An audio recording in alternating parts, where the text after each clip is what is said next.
ছোট লোকের বাচ্চা, চোখে দেখতে পাস না? তোর সাহস হয় কি করে আমার গায়ে টাচ করার? আমি সরি, দেখতে পাই নাই। দেখতে পাস নাই নাকি অন্য কিছু? এই তোদের মতো ছেলেদেরকে খুব ভালো করে চেনা আছে আমার। মেয়ে দেখলেই গায়ে পড়তে ইচ্ছে করে নাকি? তুই জানিস আমি কে আর আমার বাবা কি করে? আমি সত্যি আপনাকে দেখতে পাই নাই, না দেখে ধাক্কা লেগে গিয়েছে। এমনিতেই ধাক্কা দিয়েছিস, আবার মুখে মুখে তর্ক করছিস। তোর অবস্থা দেখ কি করি আমি। মাথা নিচু করে দাঁড়িয়ে আছি, তখন একটা লোক এসে মেয়েটাকে বলতে লাগলো, ম্যাডাম প্লিজ একটু শান্ত হন। ছেলেটা মনে হয় ভুল করে ধাক্কা দিয়ে ফেলেছে, আর ছেলেটা মনে হয় আপনাকে চিনতে পারে নাই। বিষয়টা আমি দেখছি, আপনি এখান থেকে যান। লোকটার কথা শুনে মেয়েটা রেগে গজগজ করতে করতে চলে গেল। তারপর লোকটা আমার সামনে এসে দাঁড়ালো। এই ছেলে, তোমার কি জানের ভয় নাই? জানো মেয়েটা কি? এই শহরের নামকরা বিজনেসম্যান আনোয়ার সাহেবের মেয়ে। আমি আর একটু পরে আসলে হয়তো তোমার অবস্থা খারাপ করে ছাড়তো। এখানে যা করতে এসেছো সেটা করে চলে যাও। একথা বলে লোকটা চলে গেল। ও, আপনাদেরকে তো আমার পরিচয় দিই নাই। আমি নীল, এই শহরে নতুন এসেছি, তেমন কিছু চিনি না। আর এই মেয়েটাকেও প্রথমবার দেখলাম। আমি তো আর ইচ্ছা করে ধাক্কা দেই নাই, তবুও কেমন আচরণ করলো দেখলেনই তো। যাক, যা হবার হয়েছে। শপিং করার মুডটা নষ্ট করে দিল। প্রয়োজনীয় কিছু জিনিস কিনে বাসার দিকে রওনা দিলাম। ছোট্ট একটা বাসা ভাড়া নিয়েছি, শুধুমাত্র নিজের থাকার জন্য। এই শহরে আমাকে কেউ চিনে না। কথা বলতে বলতে বাসায় চলে আসলাম। ঘেমে নিয়ে একেবারে একাকার হয়ে গেছি। ওয়াশরুমে গিয়ে শাওয়ার নিলাম, তারপর রাতের খাবারটা খেয়ে নিলাম, তারপর বিছানায় শুয়ে পড়লাম। তখনই ফোনে একটা মেসেজ আসলো। মেসেজটা ওপেন করে দেখি কলেজের অ্যাডমিশনটা হয়ে গিয়েছে। আসলে এই শহরে একটা কলেজে অনার্স দ্বিতীয় বর্ষের অ্যাডমিশনের জন্য আবেদন করেছিলাম, তো সেটা হয়ে গেছে। কাল থেকে ক্লাস করতে পারবো, তাই তাড়াতাড়ি ঘুমিয়ে গেলাম। সকালে ঘুম থেকে উঠে নামাজটা আদায় করে নিলাম, তারপর খাবারটা খেয়ে নিয়ে ড্রেস পরে নিলাম। নিজে ইচ্ছা করে কম দামি পোশাক পরলাম, তারপর চুলে তেল দিয়ে ভালো করে আঁচড়ে নিলাম। একদম খ্যাত লাগছে। যাক, এবার ঠিক আছে। কলেজের দিকে পা বাড়ালাম। ভিউয়ার্সরা হয়তো ভাবছেন কি জন্য খ্যাত হয়ে গেলাম। নিজেকে এমনি এমনি কি কেউ খ্যাত সাজাতে চায়? গল্পের সাথে থাকুন, সবটাই বুঝতে পারবেন। বাসা থেকে কলেজ বেশি দূরে নয়, মাত্র 5 মিনিটের রাস্তা। তাই কলেজে পৌঁছে গেলাম। গেট দিয়ে ঢুকতেই সামনের দিকে চোখ পড়লো। আরে, এ তো দেখি কালকের সে মেয়েটা। ওনার বাবা নাকি এই শহরের নামকরা বিজনেসম্যান। যাই হোক, আমাকে নিয়ে আমি ভাবতে থাকি। মেয়েটাকে না দেখার ভান করে চলে যেতে থাকলাম। তখনই পিছন থেকে একটা মেয়ে ডাক দিল। এই খ্যাত, কই যাস? এদিকে শুনে যা। তাকিয়ে দেখি যে ভয়টা পাচ্ছিলাম সেটাই হয়েছে। ওই যে একটা কথা আছে না, যেখানে বাঘের ভয় সেখানে সন্ধ্যা হয়। কালকে সেই মেয়েটা ডাকছে, তাই সামনে না গিয়ে সোজা মেয়েটার কাছে চলে গেলাম। জি, আপনি আমাকে ডাকছেন? তুই ছাড়া এই কলেজে তো একটাও ক্ষেতকে দেখতে পাচ্ছি না। তো কাকে ডাকছি বোঝার কথা। ও আচ্ছা, বলুন, কি বলবেন? তুই তো সেই ছেলেটা যে গতকাল আমাকে ধাক্কা দিয়েছিল। কলেজে তো আগে দেখি নাই, নতুন নাকি? মাথাটা নিচু করে, জি, আবার আজকের প্রথম কলেজ। তোর নাম কি রে? জি, আমার নাম নীল। আর আপনার নাম? আমার নাম তানহা। গতকাল যে অপরাধ করেছিলি, তোর অবস্থা তো খারাপ করেই দিতাম। তবে শপিং মলে ম্যানেজারের কথায় বেঁচে গেছিলি। যাক সে কথা। বাট তোর মতো ক্ষেতকে প্রিন্সিপাল অ্যাডমিশন দিল কেন, সেটাই তো মাথায় আসছে না। আর কিসব কাপড় পরেছিস সেগুলা? কাপড় কেনার টাকা না থাকলে আমার কাছ থেকে ভিক্ষা করে নিয়ে যাস। এটা বলেই হাসতে শুরু করলো। ইচ্ছা করলে কথাগুলো জবাব দিতে পারতাম, কিন্তু দিলাম না। সেখান থেকে ক্লাসে চলে আসলাম। এখনো ক্লাসের সময় হয়নি, তাই ক্লাসটা ফাঁকা ছিল। একেবারে লাস্ট বেঞ্চে গিয়ে বসলাম। এদিকে তানহার বান্ধবী লিজা। কি রে তানহা, ওই খ্যাতটাকে এভাবে অপমান করলি কেন? আরে গতকাল গিয়েছিলাম শপিং করতে, বাট কই থাকে জানে খ্যাতটা এসে আমাকে ধাক্কা দেয়। প্রচণ্ড রাগে দুইটা চর মেরে একটা কন্ট্রোল করেছিলাম। একদম ঠিক কাজ করেছিলি। এইসব খ্যাতের কাজটাই হলো মেয়ে দেখলে গায়ে পড়া। আচ্ছা ঠিক আছে, এখন ক্লাসে চল, সময় হয়ে গেছে। তানহাও বান্ধবীদের সাথে ক্লাসের দিকে চলে যায়। ক্লাসে চুপ করে বসে আছি, হঠাৎ তাকিয়ে দেখি তানহাও তানহার বান্ধবীদের সাথে এই ক্লাসের দিকে আসছে। তাই মাথাটা নিচু করে থাকলাম। কি রে লিজা, খ্যাতটা আমাদের ক্লাসে বসে কি করছে? হ্যাঁ তাই তো রে, খ্যাতটা মনে হয় আমাদের সাথে একই ইয়ারে পড়ে। চল, খ্যাতটাকে মজা দেখাচ্ছি, এই বলে শয়তানি করে হাসাহাসি করছে তারা। সবাই মিলে নীলের কাছে যায়। কি রে ছোট লোক, পিছু নিতে নিতে এই ক্লাস পর্যন্ত চলে আসছিস? মাথাটা নিচু করে থাকলাম। অপমান আর কত করবে, বড়লোকের দুলালি, অহংকার অনেক। মেয়েগুলো আর কিছু বলতে যাবে তখনই ক্লাসে স্যার চলে আসে। সব স্টুডেন্টরা নিজেদের জায়গায় বসে পড়ে। তারপর স্যার ক্লাস নেওয়া শুরু করে। তোমরা সবাই মনোযোগ দিয়ে শোনো। তোমাদের কলেজে নতুন একটা ছেলে এসেছে। আজ থেকে তোমাদের সাথেই লেখাপড়া করবে। নীল, তুমি এখানে এসো। স্যারের কথা মতো সামনে গিয়ে স্যারের পাশে দাঁড়ালাম। এই হলো তোমাদের নতুন বন্ধু, গতকালই অ্যাডমিশন নিয়েছে, এখানেও নতুন এসেছে, তোমরা ওকে দেখে রাখবে। স্যারের কথা শেষ না হতে তানহা দাঁড়িয়ে গেল। স্যার, আপনাদের কি রুচিবোধ বলতে কিছুই নাই নাকি সব হারিয়ে গেছে? কই থেকে একটা ক্ষেত ছোট লোককে কলেজে অ্যাডমিশন দিয়েছেন? কলেজের ইজ্জতটাই তো এর জন্য নষ্ট হয়ে যাবে। তানহার কথা শুনে মাথা নিচু করে দাঁড়িয়ে থাকলাম। এরা শুধু ভালো জামা কাপড়ই দেখে, ভিতর দেখে না। Tanha, just set up. তুমি তোমার সীমা অতিক্রম করে ফেলেছো।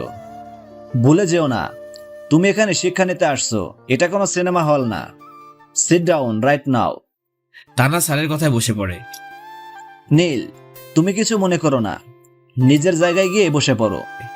স্যারের কথা মতো নিজের সিটে এসে বসলাম। স্যার ক্লাস নিতে শুরু করলেন। ক্লাস করা শেষে বের হয়ে গেলাম। আজকে নতুন, তাই কোনো বন্ধু নাই। ক্যাম্পাসের দিকে হাঁটতে লাগলাম। ঠিক তখনই পকেটে থাকা ফোনটা বেজে উঠলো। Hello sir. নীল, তোমাকে যে মিশনে পাঠানো হয়েছে সেটা ভালো করে কমপ্লিট করা চাই। কোনো রকম কেউ যেন সন্দেহ না করে। এটা খুবই গোপনীয়ভাবে করতে হবে। হাত ফসকে বেরিয়ে গেলে দেশের জন্য বিপদ হয়ে আসতে পারে। অপরাধীদেরকে আমাদের চাই। স্যার, আপনি কোনো চিন্তা করবেন না। এখানে আমি ছাত্র সেজে এসেছি, তাই সন্দেহ করার কিছু নাই। এই মিশনটা কমপ্লিট করে এখান থেকে বের হব। স্যার, শুধু কিছুদিন সময় লাগবে। ওকে, তোমাকে সময় দেওয়া হলো, তবে বেশি দেরি যেন না হয়। মনে মনে অপরাধীদের তো জেলের ভাত খাইয়ে ছাড়বো, সে যেভাবেই হোক। তার আগে আমাকে এই কলেজের সম্পর্কে ভালো করে কিছু জেনে নিতে হবে। এসব ভাবছি তখনই পিছন থেকে কেউ একজন আমার নাম ধরে ডাক দিল। পিছনে ঘুরে দেখি একটা ছেলে দৌড়ে কাছে চলে আসলো। হাত বাড়িয়ে দিয়ে বলে, হাই, আমি রাজ। আমি নীল। তো আমরা কি বন্ধু হতে পারি? হ্যাঁ, অবশ্যই। আচ্ছা, তোমার বাসা কোথায়? এই তো সামনেই। আপনার বাসা? ওহ, আমার বাসা এই সিনেমা হলের পিছনে। আর তুমি আপনি করে বলছেন কেন? বন্ধুদের মধ্যে কখন আপনি চলে না। সো এখন থেকে তুই করে বলবো। আচ্ছা, ঠিক আছে। এই, তোর নাম্বারটা দে তো। রাজকে আমার নাম্বারটা দিয়ে দিলাম। তারপর দুজন মিলে একটা গাছের নিচে বসলাম। তারপর দুজন মিলে কিছু আড্ডা দিয়ে বাসায় চলে আসলাম। রাতে খাবার খেয়ে কলেজের পড়াটা কমপ্লিট করলাম। ঘুমানোর জন্য চোখটা বন্ধ করেছি, তখনই ফোনটা বেজে উঠলো। আম্মু ফোন করেছে আসলে। হ্যাঁ আম্মু, কেমন আছো তুমি? আমি ভালো আছি রে বাবা, তুই কেমন আছিস? তোর শরীরটা ভালো আছে তো? আর তুই কোথায়? আম্মু, এখানে চিন্তার কিছুই নেই, সব ঠিকই আছে। শরীরটাও অনেক ভালো আছে। আর আমি একটা গোপন মিশনে আছি, তাই কিছু বলা যাবে না। খুব তাড়াতাড়ি বাড়িতে ফিরে যাব। আচ্ছা এখন রাখো, কালকে কথা হবে। আচ্ছা বাবা, যেখানেই থাকিস অনেক ভালো থাকিস। ফোনটা রেখে দিয়ে ঘুমিয়ে পড়লাম, কারণ কালকে আবার কলেজে যেতে হবে। সকালবেলা ঘুম থেকে উঠে ডিম ভাজি আর ভাত রান্না করলাম। তারপর খেয়ে দিয়ে কলেজে চলে আসলাম। রাতকে কলেজের গেট থেকেই পেয়ে গেলাম। তারপর দুজন মিলে ক্লাসের দিকে পা বাড়ালাম।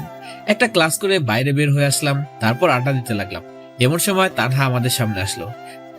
কি রে ছোট লোক, বন্ধুত্ব একটা জোগাড় করে নিয়েছিস দেখছি। তানহা, ভদ্রভাবে কথা বলো। তুমি ওকে ছোট লোক বলছো কেন? বলছি বেশ করছি, তো তোর এত জলসে কেন রে? কি রে ছোট লোক, তুই কি ওর কাছে থেকে টাকা মেরে খাওয়ার সিদ্ধান্ত নিয়েছিস নাকি? তানহা, আপনি কিন্তু আপনার সীমা পার করে ফেলছেন। এখান থেকে চলে যান বলছি, না হলে। তাহলে কি করবি তুই আমার? কি করব দেখবি তুই। ঠাস করে একটা থাপ্পড় বসাই দিলাম। তানহা তাল সামলাতে না পেরে মাটিতে পড়ে গেল। আমাকে কি ভেবেছিস? হ্যাঁ, সেই প্রথম দিন থেকে অপমান করে চলেছিস। কিছু বলি না বলে কি মাথা উঠে গেছিস?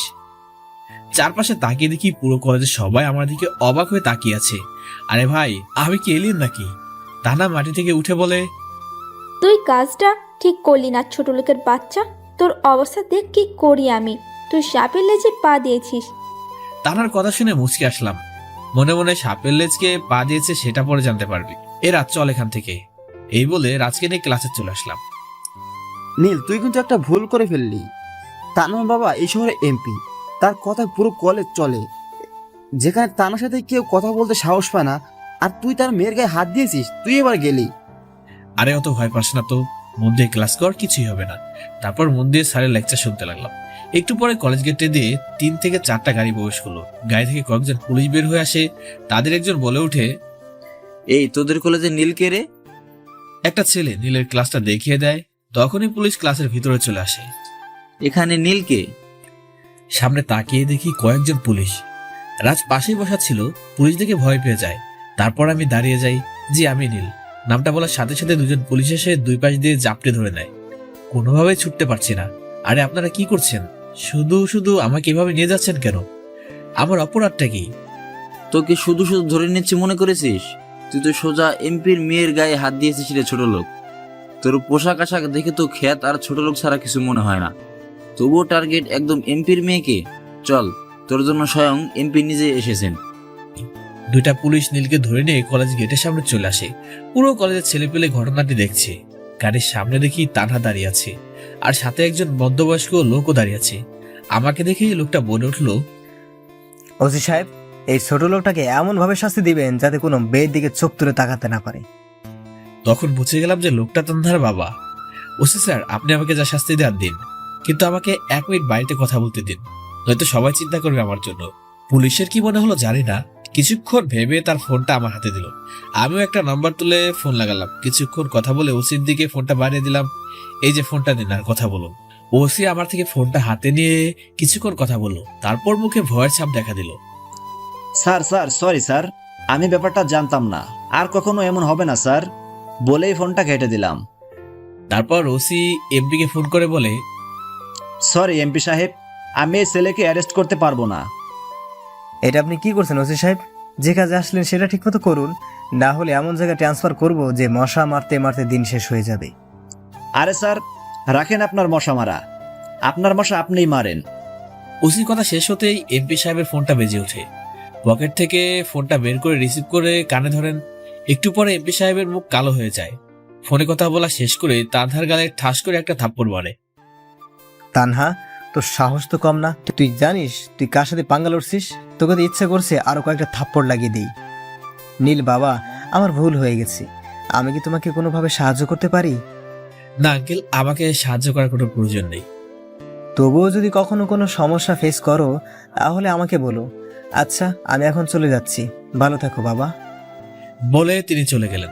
পুরো কলেজ তো অবাক হয়ে তাকিয়ে আছে। যাকে ধরতে আসছিল একটু আগে, এখন কি থেকে কি হয়ে গেল? নীলকে ছেড়ে দিয়ে চলে যাচ্ছে। কিন্তু সব থেকে বেশি অবাক হয়েছে তানহা, কারণ এই পর্যন্ত অনেক ছেলেকে এইভাবে জেলে পাঠিয়েছে। তানহার দিকে কেউ চোখ তুলে তাকালেও তার অবস্থা খারাপ হয়ে যেত। সেখানে নীলকে তো ধরলই না, উল্টো খ্যাতটাকে ছেড়ে দিয়ে তার বাবা থাপ্পড় দিয়ে তাকে নিয়ে চলে গেল। যেখানে তানহার বাবা তানহাকে কখনো মারা তো দূরে থাক, একটি বকা পর্যন্ত দেয় নাই, সেখানে আজকে না এই খ্যাতটার জন্য থাপ্পড় মেরে দিল। তানহা মনে মনে প্রতিজ্ঞা করে এই খ্যাতটাকে যে করে হোক শাস্তি দিতেই হবে। এটাই তার কঠোর প্রতিজ্ঞা। তানহার বাবার সাথে কথা বলা শেষ করে চলে যেতে ধরেছি, তখনই পিছন থেকে ওসি ডাক দিল, এই ছেলে এদিকে আসো, একটা কথা আছে। ওসির কথা মতো তার সামনে গিয়ে দাঁড়ালাম। কি বলবেন বলুন। এমনিতেই ক্লাস চলাকালীন নিয়ে আসছেন আমাকে। তোমার সাথে একটু আলাদা কথা বলতে চাই, প্লিজ না করো না। ওকে চলুন, কিন্তু আমার বেশি সময় নষ্ট করা যাবে না। তারপর ওসির সাথে একটু সাইডে গেলাম। ওসি সাইডে এসে আমাকে স্যালুট করে বসলো। আমি তো পুরো অবাক হয়ে গেলাম। স্যার, আমার ভুল হয়ে গেছে, আমি আপনার বিষয়ে সবকিছু জেনে গেছি। আপনি এখানে থাক, তোমাকে আর কিছু বলতে হবে না। যা জেনে নিয়েছো চুপচাপ চলে যাও। তোমার মুখ থেকে যেন কোনোভাবে এই কথা বের না হয়ে যায়, সাবধান। ওকে স্যার, ভুল করে কিছু বের হবে না। ওকে, তুমি এখন যেতে পারো, আমার ওদিকে কাজ আছে। বলে সেখান থেকে চলে আসলাম। সামনে তাকিয়ে দেখি রাজ আমার দিকে অবাক দৃষ্টিতে তাকিয়ে আছে। কি রে রাজ, এভাবে তাকিয়ে আছিস কেন? তুই কে এটা আমাকে বলতো? তান্নার বাবা ফোনে কথা বলার পর তোকে ছেড়ে দিল। যেখানে তান্না অনেক ছেলেকে ওর বাবার দিয়ে জেলের ভাত খাইয়েছে, সেখানে তোকে এমনিতেই ছেড়ে দিল। তুই কে আর তোর পরিচয় কি? এটা তুই কোনো কথা বললি? আমি তো তোর বন্ধু। আর কেন যে আমাকে কিছু না করে ছেড়ে দিল? আচ্ছা, এখন এসব কথা ভেবে কাজ নেই। এখন চল বাসার দিকে যাওয়া যাক। তারপর রাজকে বিদায় দিয়ে বাসায় চলে গেলাম। ফ্রেশ হয়ে একটা ঘুম দিলাম। বিকালে ঘুম থেকে উঠে বাইরে থেকে একটু ঘুরে আসলাম। রাতে কলেজে পড়াটা শেষ করে ঘুমানোর জন্য শুয়ে পড়লাম। ঘুমের চোখটা জড়িয়ে আসছে আর তখনই টেবিলে থাকা ফোনটা বেজে উঠলো। দূর, এসব আবার কে ফোন দেবে? রাত বাজে 11টা। ফোনটা হাতে নিয়ে দেখি আম্মু ফোন করেছে। তাড়াতাড়ি ফোনটা রিসিভ করলাম। হ্যালো আম্মু, কেমন আছো তুমি? তোকে ছাড়া কিভাবে ভালো থাকি আমি বল? আজ কতদিন হয়ে গেল তুই বাসায় নাই। তোর জন্য সব সময় আমার মনটা খারাপ থাকে। তোর বোন তো সব সময় তোর কথা বলে। আচ্ছা আম্মু, সবার কথাই তো শুনলাম, বাট বাবা কেমন আছে?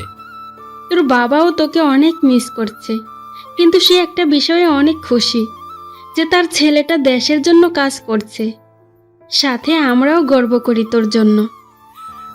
আম্মু, তোমরা শুধু আমার জন্য দোয়া করো, যেন যে কাজে নেমেছি সেটা সম্পন্ন করতে পারি, তাহলে দেশের জন্য অনেক বড় কিছু করতে পারবো। আচ্ছা, এখন ফোনটা রাখছি, কালকে কথা হবে। তারপর ফোনটা কেটে দিলাম, কিন্তু ফোনটা আবারও বেজে উঠলো। এবার তাকিয়ে দেখি কোনো এক অচেনা নম্বর থেকে ফোন এসেছে। ফোনটা রিসিভ করলাম। হ্যালো, কে বলছেন? তোমার চেনা কেউ একজন। কণ্ঠ শুনে বুঝতে পারলাম এটা কোনো মেয়ের কণ্ঠ। আচ্ছা, আপনি কে বলছেন? বললাম তো, তোমার কাছের একজন মানুষ। আপনার এসব ফালতু কথা শোনার সময় আমার নেই। আমার নম্বর আপনি কোথায় পেয়েছেন? বাহ বাহ, প্রিয় মানুষটার নাম্বার পেতে আবার কোনো সমস্যা হয় নাকি? এই যে ম্যাডাম শুনুন, আপনি যেই হন না কেন, এইসব আজারে পেঁচাল আমার শোনার মতো সময় নেই। সো ফোনটা রাখলাম। এই বলছি, এত রেগে যাওয়ার কি আছে? আমি তানহা। নামটা শোনার পরেই অবাক হয়ে গেলাম। যে মেয়েটা আমাকে দেখতে পায় না, সে আমাকে ফোন দিয়েছে। কিন্তু তারপরে তার সব আচরণ মনে পড়ে গেল, আর খারাপ লাগতে লাগলো। এই মেয়ে, তুমি আমাকে ফোন দিয়েছো কেন? আমাকে অপমান করে তোমার ভালো লাগে নাই?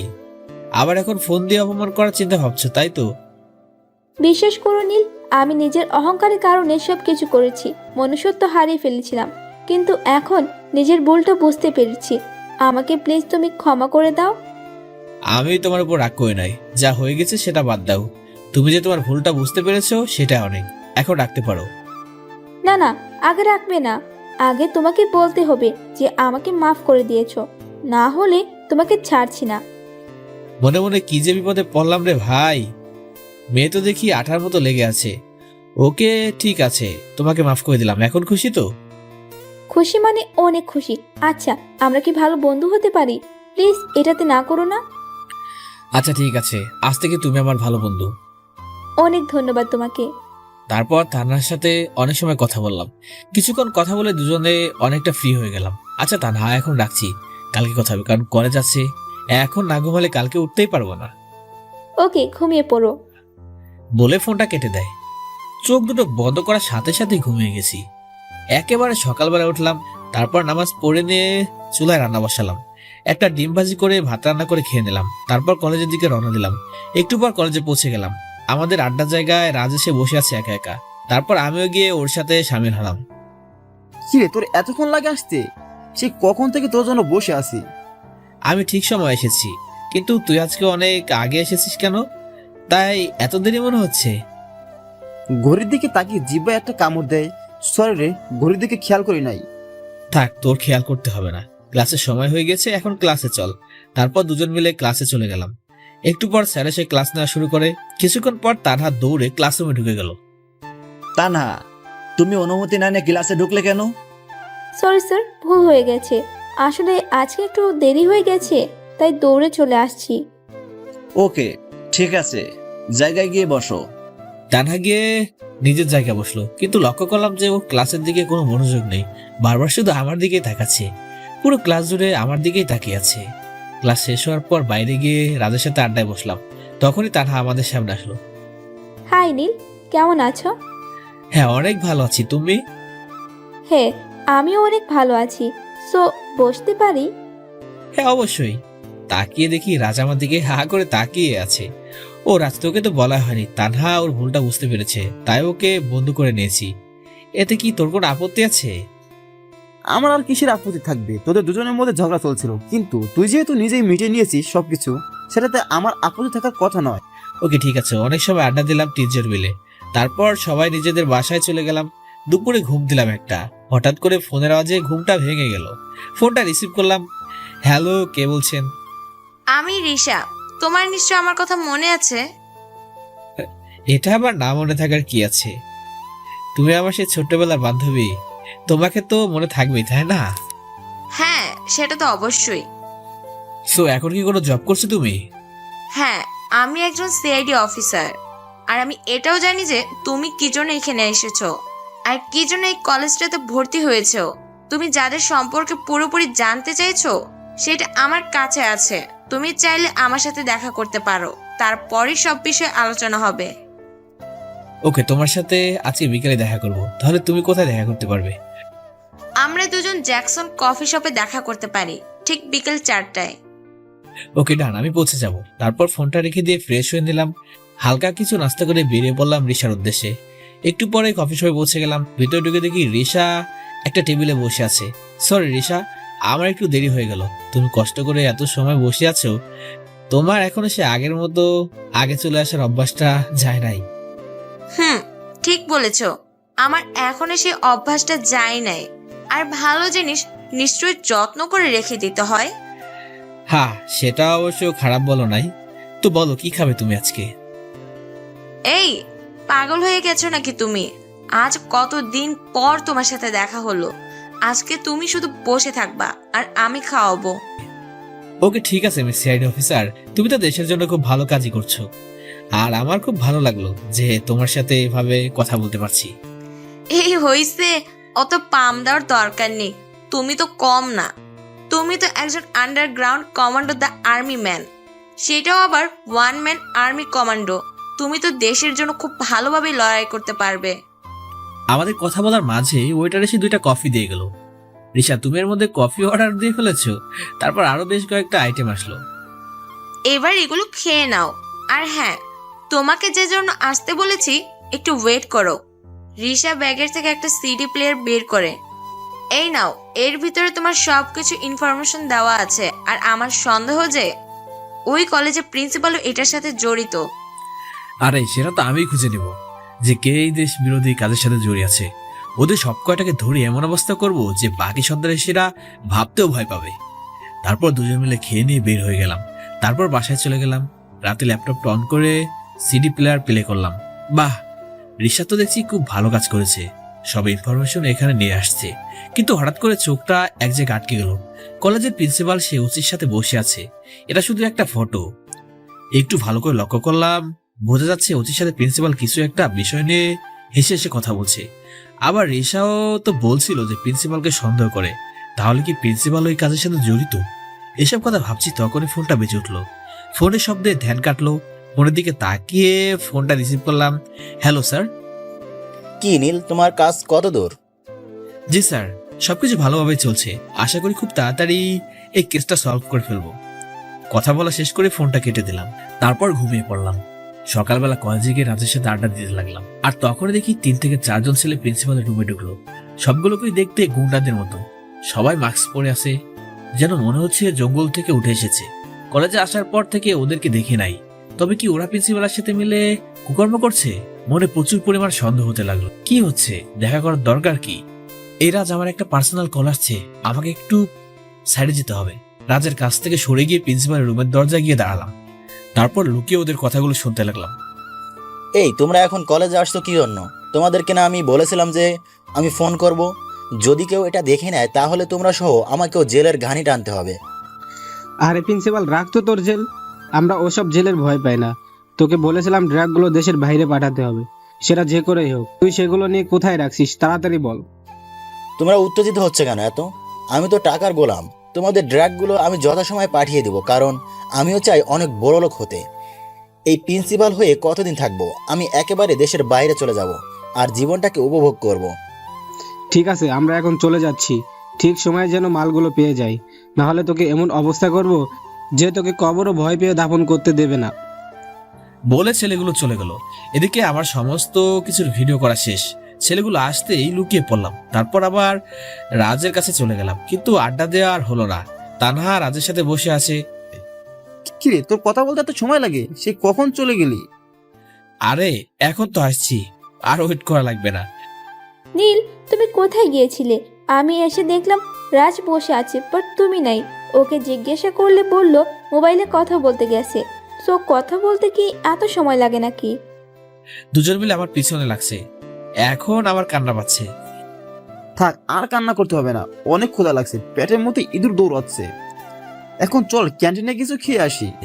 এই রে, তোর কথা শুনে তো ক্ষুধা লাগলো আমার। ও, তোমাদের ক্ষুধা লেগেছে সেটা আগে বলবে তো। চলো, তোমাদেরকে আজ রেস্টুরেন্টে নিয়ে খাওয়াবো। আমার পক্ষ থেকে একটা ট্রিট। কি তোমরা খুশি তো? আরে খুশি না মানে? এমপি সাহেবের মেয়ে ট্রিট দিবে আর সেটাতে খুশি না হয়ে থাকতে পারে? তারপর সবাই মিলে একটা রেস্টুরেন্টে ঢুকলাম। ওয়েটারকে ডেকে নিয়ে খাবার অর্ডার দিলাম। রাজ ওর মনের মতো করে খাবার অর্ডার দিল। রাজের অর্ডার দেওয়া দেখে মনে হচ্ছে একটা রাক্ষসকে খেতে নিয়ে আসছি। কি রে রাজ, তুই এত কিছু খেতে পারবি তো? আরে বলিস কি, খেতে পারবো না মানে? তুই শুধু তাকে তাকে দেখে যা, তারপর কথা বলবি। তানহা রাজের কথা শুনে হেসে দিল। আচ্ছা ঠিক আছে, তোমার যেটা মন চায় সেটাই খাও। আজ আমার পক্ষ থেকে ট্রিট বলে কথা। একটু পর ওয়েটার এসে সব আইটেমগুলো দিয়ে যায়। তারপর সবাই মিলে খাওয়া শুরু করলাম। রাজ প্রচুর পরিমাণে খেলো, যা দেখে আমি তো পুরাই অবাক। খাওয়া শেষ করে সব বিল মিটিয়ে বের হলাম। আচ্ছা, এখন তাহলে বাসা থেকে রওনা দেওয়া যাক। কালকে আবার কলেজে দেখা হবে। তারপর সবাইকে বিদায় জানিয়ে বাসায় চলে গেলাম। এখন একটাই কাজ, কবে যে এই ড্রাগগুলো পাচার হবে সেটা জানতে হবে। আর আমার অভিজ্ঞতা অনুযায়ী এই কলেজ থেকে ড্রাগগুলো পাচার হবে। ওরা শুধু সময়ের অপেক্ষা করছে। বিকালবেলা রিক্সাকে ফোন করলাম। হ্যাঁ নীল, বলো কি খবর তোমার? হ্যাঁ, আমার খবর তো অনেক ভালো। তো তুমি এখন জ্যাকসন কফি শপটাতে আসতে পারো? হ্যাঁ, আসতে পারবো। তবে একটা কথা, আসার সময় এই শহরের একটা ম্যাপ নিয়ে আসবে, আর ড্রাগ ডিলার ড্রাগন এলাকার একটা ম্যাপ নিয়ে আসবে। তুমিও চলে এসো, আমি রওনা দিচ্ছি। ওকে, আমি এখনই বের হচ্ছি, তুমি চলে আসো। রিসার সাথে কথা বলে দ্রুত তৈরি হয়ে নিলাম। তারপর জ্যাকসন রেস্টুরেন্টের উদ্দেশ্যে বেরিয়ে পড়লাম। একটু পরে পৌঁছে গিয়ে দেখি রিসা বসে আছে। সরি রিসা, একটু দেরি হয়ে গেল নাকি? না না, দেরি হয়নি, আমারও একটু আগে আসার অভ্যাস। তো জিনিসগুলো এনেছো নাকি? হ্যাঁ, সবকিছু এনেছি। তারপর ম্যাপ বের করে দিল। নাও, এইটা হলো আমাদের বন্ধুত্বের উপহার। তুমি চাইলে কিন্তু আমাদের পুরো সিআইডি টিম তোমাকে সাহায্য করতে পারি। আরে না, তার আর কোনো দরকার হবে না, আমি একা কাজটা করতে পারবো। তবুও একবার ভেবে দেখতে পারো। আচ্ছা তুমি একটা কথা বলো তো, তুমি এত ফিট থাকো কেমন করে? আরে বাবা, একজন কমান্ডো আমি, সারাদিন এসব নিয়ে থাকতে হয়। তো এত সব কাজ করতে গেলে তো ফিট থাকতেই হবে। তারপর দুজন মিলে কফি খেলাম। আচ্ছা এখন যাওয়া যাক। ডিনারের কফির বিলটা আমি দিলাম, কিন্তু পরের ট্রিটটা কিন্তু তোমার। আচ্ছা ঠিক আছে, এখন বের হওয়া যাক। রেস্টুরেন্ট থেকে বের হয়ে গেলাম। রিসা হাত বাড়িয়ে দিয়ে হ্যান্ডশেক করলো। ওকে, তাহলে যাওয়া যাক। ওকে বিদায় দিয়ে রাস্তা পার হলাম। হঠাৎ করে পেছন থেকে রিসা চিৎকার শুনতে পেলাম। এই তোমরা কারা? আমাকে ছেড়ে দাও বলছি। রিসার আওয়াজ শুনে পিছনে তাকাতে দেখি একটা গাড়ি ওকে জোর করে তুলে নিয়ে যাচ্ছে। নিশ্চয়ই ড্রাগনের লোকেরা আমার ব্যাপারে জেনে গেছে আর ভুল করে রিসাকে তুলে নিয়ে যাচ্ছে। আমিও ওদের পিছনে দৌড়াতে লাগলাম। গাড়িটা স্পিডে চলছে, কিন্তু আমিও কমান্ডোতে দৌড়ে চ্যাম্পিয়ন হয়েছি। সমস্ত শক্তি দৌড়াতে লাগলাম। ওর আস্তে আস্তে জঙ্গলের মধ্যে চলে গেল। কি করব কিছুই মাথায় আসছিল না। তখন রাস্তায় একটা মোটা লাঠি দেখতে পেলাম। ওইটা ওদের গাড়ির দিকে ছুঁড়ে মারলাম। সাথে সাথে গাড়ির সামনের কাজটা ভেঙে গেল, আর ওরা কন্ট্রোল করতে না পেরে গাড়ি থামিয়ে দিল। দৌড়ে গিয়ে রিসাকে গাড়ি থেকে বের করলাম, কিন্তু 10 থেকে 13 জন আমাদেরকে ঘিরে ধরল। রিসাকে সাইডে সরিয়ে দিয়ে সব কয়টাকে মারতে থাকলাম। একটু পর দেখি মাটিতে সব কয়টা গড়াগড়ি খাচ্ছে। তারপর রিসার দিকে তাকাতে একটা গুলি এসে সোজা আমার পেটের বাম পাশে লাগলো। সাথে সাথে চোখ দুটা অন্ধকার হয়ে গেল। রিসা এই অবস্থা দেখে নীল বলে একটা চিৎকার দেয়, কিন্তু নীলের দেহ মাটিতে পড়ে আছে, কোনো সাড়া শব্দ নেই। সেই লোকগুলো এসে জোর করে রিসাকে তুলে নিয়ে যায়। হঠাৎ করে আমার ঘুমটা ভেঙে গেল। পাশে তাকিয়ে দেখি 3টা লোক দাঁড়িয়ে আছে। চারপাশে তাকাতে দেখি আমি হসপিটালের বেডে শুয়ে আছি। তখন সামনে দাঁড়ানো একটা লোক বলে উঠলো, এই ছেলে রেশা কোথায়? মনে মনে এরা আবার কারা যে রিসার খোঁজ নিতে আসছে? ব্যাপারটা এখন চেপে যেতে হবে। আমি কেন রিসাকে চিনি না? আর আপনারা কে? আমরা সিআইডি থেকে আসছি, আর রেশাও একজন সিআইডি অফিসার। এটা রেশার ছবি। একটা ছবি সামনে দিয়ে বলল, আর আমরা তোমাকে জঙ্গল থেকে অজ্ঞান অবস্থায় পেয়েছি। ছবির দিকে তাকিয়ে দেখলাম যে এটা রিসা, কিন্তু ওদেরকে এখন আমার সম্পর্কে বললে পুরো প্ল্যানটাই বরবাদ হয়ে যাবে। তাছাড়া রিসাকে বলছি যে আমি ওদের কোনো প্রকার সাহায্য নিব না, তাই এটা প্ল্যান মাথায় আসলো। শুনুন, আমি এই মেয়েটাকে চিনি না, আর আমি কিভাবে জঙ্গলে ছিলাম সেটাও আমি জানি না। আমি তো সকালে কলেজের জন্য বের হয়েছিলাম, তারপর আমার আর কিছু মনে নেই। স্যার, তাহলে কি ওর স্মৃতিশক্তি চলে গেছে নাকি? না না, আমার স্মৃতিশক্তি আসলে যায়নি, আমার সবকিছুই মনে আছে। আমার নাম নীল। এখানে একটা কলেজে আমি লেখাপড়া করি, বাট কলেজ থেকে বের হওয়ার পর আমার কিছুই মেনে নেই। ডক্টর আমার মাথা ব্যথা করছে। রাহাত, এবার ছেলেটার একটু রেস্টের প্রয়োজন, না হলে মাথায় অতিরিক্ত চাপ পড়বে। দেখো রাহাত, এখন যদি আর ওকে চাপ দাও তাহলে নার্ভাস ব্রেকডাউন হয়ে যাবে। So please leave him alone. তখন অফিসার আর কোনো কথা বলতে পারলো না। তারা কেবিন থেকে বের হয়ে গেল। আর তখনই তানহা দৌড়ে ভিতরে প্রবেশ করলো। পিছনে রাজও ছিল। এই নীল, কি হয়েছে তোমার? জানো তোমার জন্য কতটা টেনশন হচ্ছিল। ডক্টর, নীলের কি হয়েছে? দেখো তাহনা, চিন্তার কোনো কারণ নাই। ওনার একটা গুলি লেগেছিল পেটের ডান পাশে, সেনসিটিভ সুয়ে বেরিয়ে গেছে, এখন সম্পূর্ণ বিপদমুক্ত। আপনি আমাকে কেমন করে চিনেন? আরে তুমি আমাদের আনোয়ার সাহেবের মেয়ে, আর তোমাকে চিনবো না এটা কেমন করে হয়? এই নীল, কেমন করে হলো এসব? জানো তোমার জন্য আমার কতটা টেনশন হচ্ছিল, কতবার যে তোমাকে ফোন করেছি, বাট তোমার কোনো খোঁজ খবর পাই নাই। তারপর অনেক কষ্টে তোমাকে খোঁজে চলে আসলাম। এই তানহা, আমার কিছু হয়নি, আমি এখন একদম ঠিক আছি। আর তুমি এত উতলা হও না, শরীর খারাপ করবে। আমার শরীর নিয়ে তোমাকে এত চিন্তা করতে হবে না। নিজের পেটে গুলি লেগেছে, সেটা নিয়ে কোনো চিন্তা নেই। তানহা কথা বলেই কেঁদে দিল। আরে পাগলি, তুমি কাঁদছো কেন? কাদার মতো কিছু হয়েছে নাকি? আর ডক্টর তো বলে দিয়েছে যে আমি সম্পূর্ণ বিপদমুক্ত আছি। তুমি আর কি বুঝবে, আমার কোনো প্রিয় মানুষের কিছু হলে খুব কষ্ট হয় আমার। আর তুমি তো এখন আমার খুব ভালো একটা বন্ধু। আচ্ছা ডক্টর, আপনারা ওর সমস্ত রকম ট্রিটমেন্ট করুন, কোনো কমতি যেন না থাকে। যত টাকা লাগে আমি দিব। নার্স, রোগীকে একটা ঘুমের ওষুধ দিন, এখন ওনার ঘুমের প্রয়োজন। নার্স এসে নীলকে একটা ঘুমের ওষুধ দেয়। ওষুধ খেয়ে নীল ঘুমিয়ে পড়ে। একটানা দুপুর পর্যন্ত ঘুমিয়ে থাকে নীল। এরপর দুপুরে ঘুম ভেঙে যায়। আস্তে করে চোখ খুলে তাকিয়ে দেখি আমার পাশে তানহা বসে আছে। আমার হাতের উপর মাথা রেখে ঘুমিয়ে পড়েছে, কিন্তু ওর মাথার কিছু চুল ওর মুখের উপর এসে পড়েছে। সব মিলিয়ে ওকে খুব মায়াবী লাগছে। ইচ্ছে করছে ওর কপালে ভালোবাসা একটা পরশ এঁকে দেই, কিন্তু সেই দিক দিয়ে আমি বাধাগ্রস্ত, কারণ দুজনের মধ্যে ভালো বন্ধুত্বের বেশি আর কিছু নেই। এসব ভাবতে গিয়ে হাতটা হালকা টান লাগলো, আর তখনই তানহার ঘুমটা ভেঙে গেল।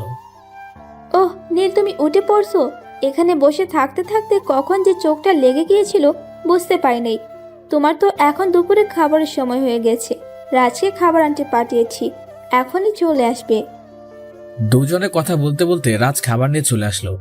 আমার ফেভারিট খাবার বিরিয়ানি নিয়ে আসছে। রাজ খাবারটা তানহার হাতে দিল।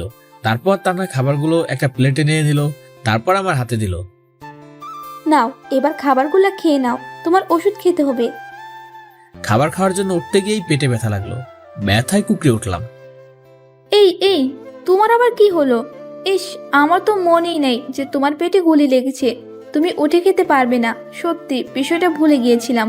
আসো, আমি খাইয়ে দিচ্ছি। তানহার কথা শুনে পুরো অবাক হয়ে গেলাম। মেয়েটা বলছে কি ও নাকি আমাকে খাইয়ে দেবে? মাথাটা পুরো খারাপ হয়ে গেল নাকি? এত কিছু ভাবছো কেন তুমি?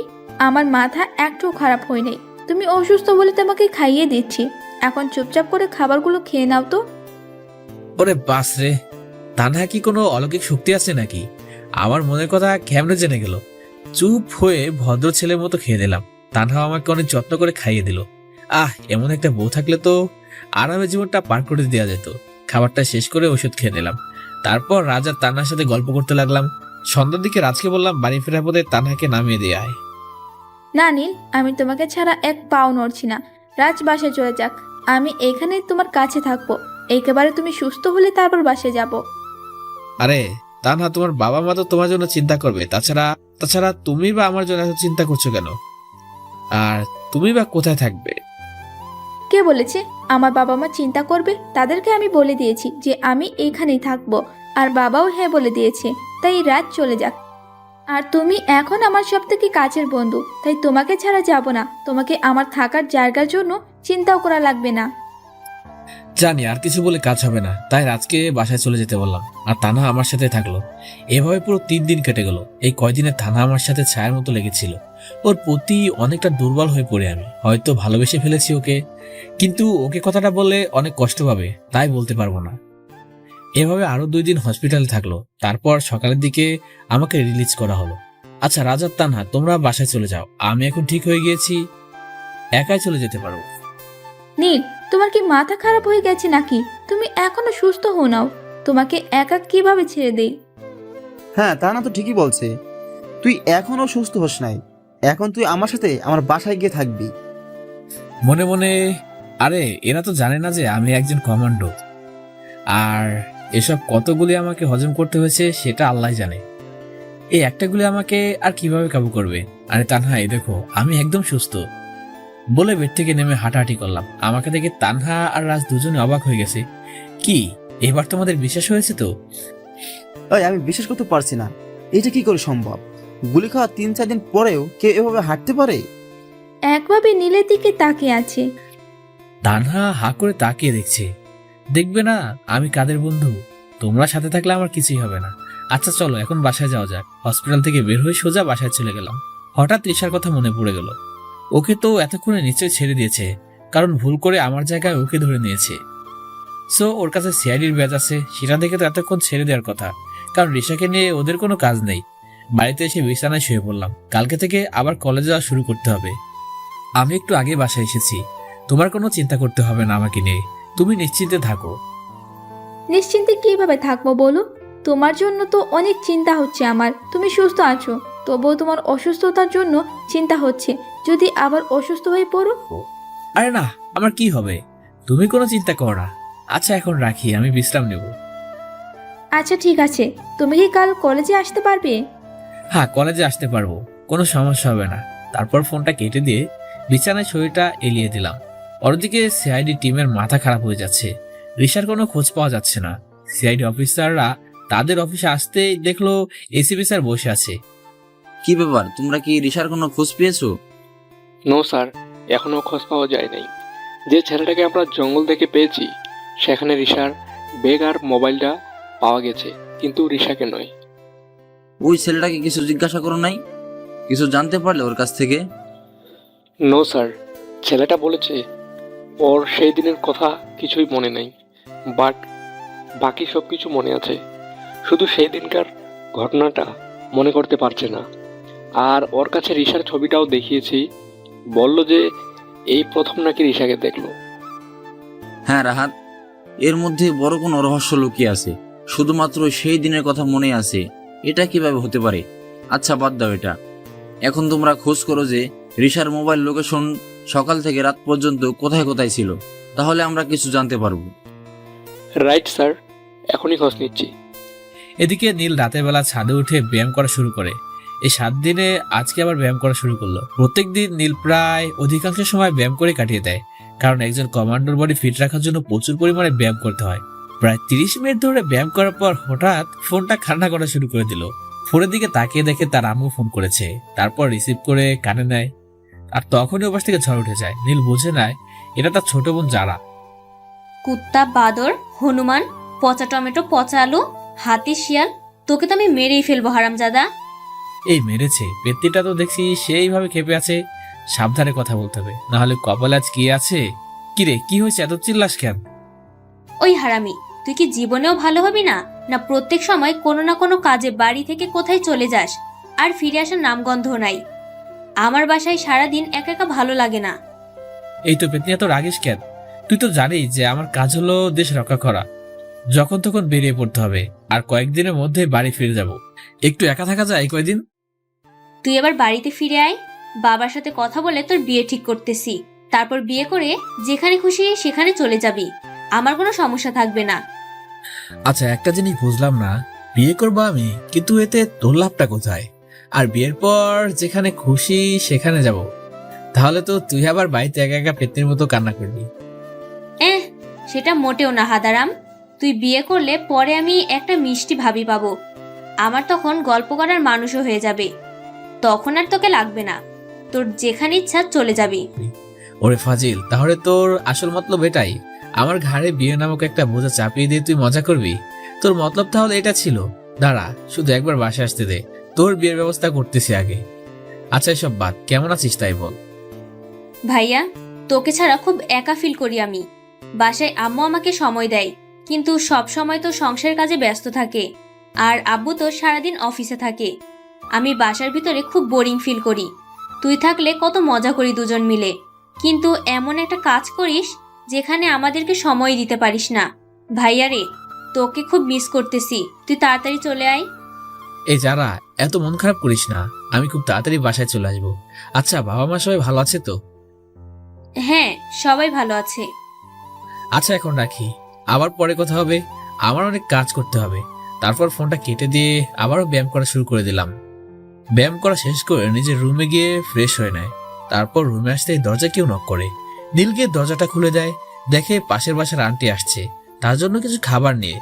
এই আন্টি আমাকে বাসাটা পাইয়ে দিয়ে সাহায্য করেছে, তাই খাবারগুলো নিয়ে খেয়ে নিলাম। তারপর বিছানা ঠিক করে ঘুমের রাজ্যে চলে গেলাম। পরের দিন সকালবেলা ফোনের আওয়াজে ঘুমটা ভেঙে গেল। ঘুম ঘুম চোখে ফোনটা রিসিভ করলাম। হ্যালো, কে বলছেন? এই, তুমি এখনো ঘুমিয়ে রইছো? জানো তুমি কখন সকাল হয়ে গেছে আর একটু পর কলেজ শুরু হয়ে যাবে, তুমি এখনো ঘুমিয়েই আছো। কণ্ঠটা চিনে গেলাম। তানহা ফোন করেছে। ও সরি, তুমি কলেজে রওনা দাও, আমি আসছি। তানহা এখন আমার খুব কেয়ার করে, কখন কি করি, শরীর কেমন আছে, খাওয়া দাওয়া করছি কিনা, আরো অনেক কিছু খবর রাখে। তানহার জন্য মনের মধ্যে একটা জায়গা তৈরি হয়ে গিয়েছে। নিজের অজান্তে এই জায়গাটা তৈরি হয়েছে। জানি না এটাকে মনে হয় ভালোবাসা বলে। কতক্ষণ নিজেকে চেপে রাখতে পারবো জানি না, কিন্তু খুব তাড়াতাড়ি আমার মনের কথাটা ওকে জানাবো। তারপর ফ্রেশ হয়ে নিয়ে ডিম ভাজি আর ভাত রান্না করে নিলাম। এটাই আমার সকালের প্রিয় একটা খাবার। তারপর খাওয়া শেষ করে কলেজে চলে গেলাম। তানহা আগে থেকে কলেজে এসে বসে আছে।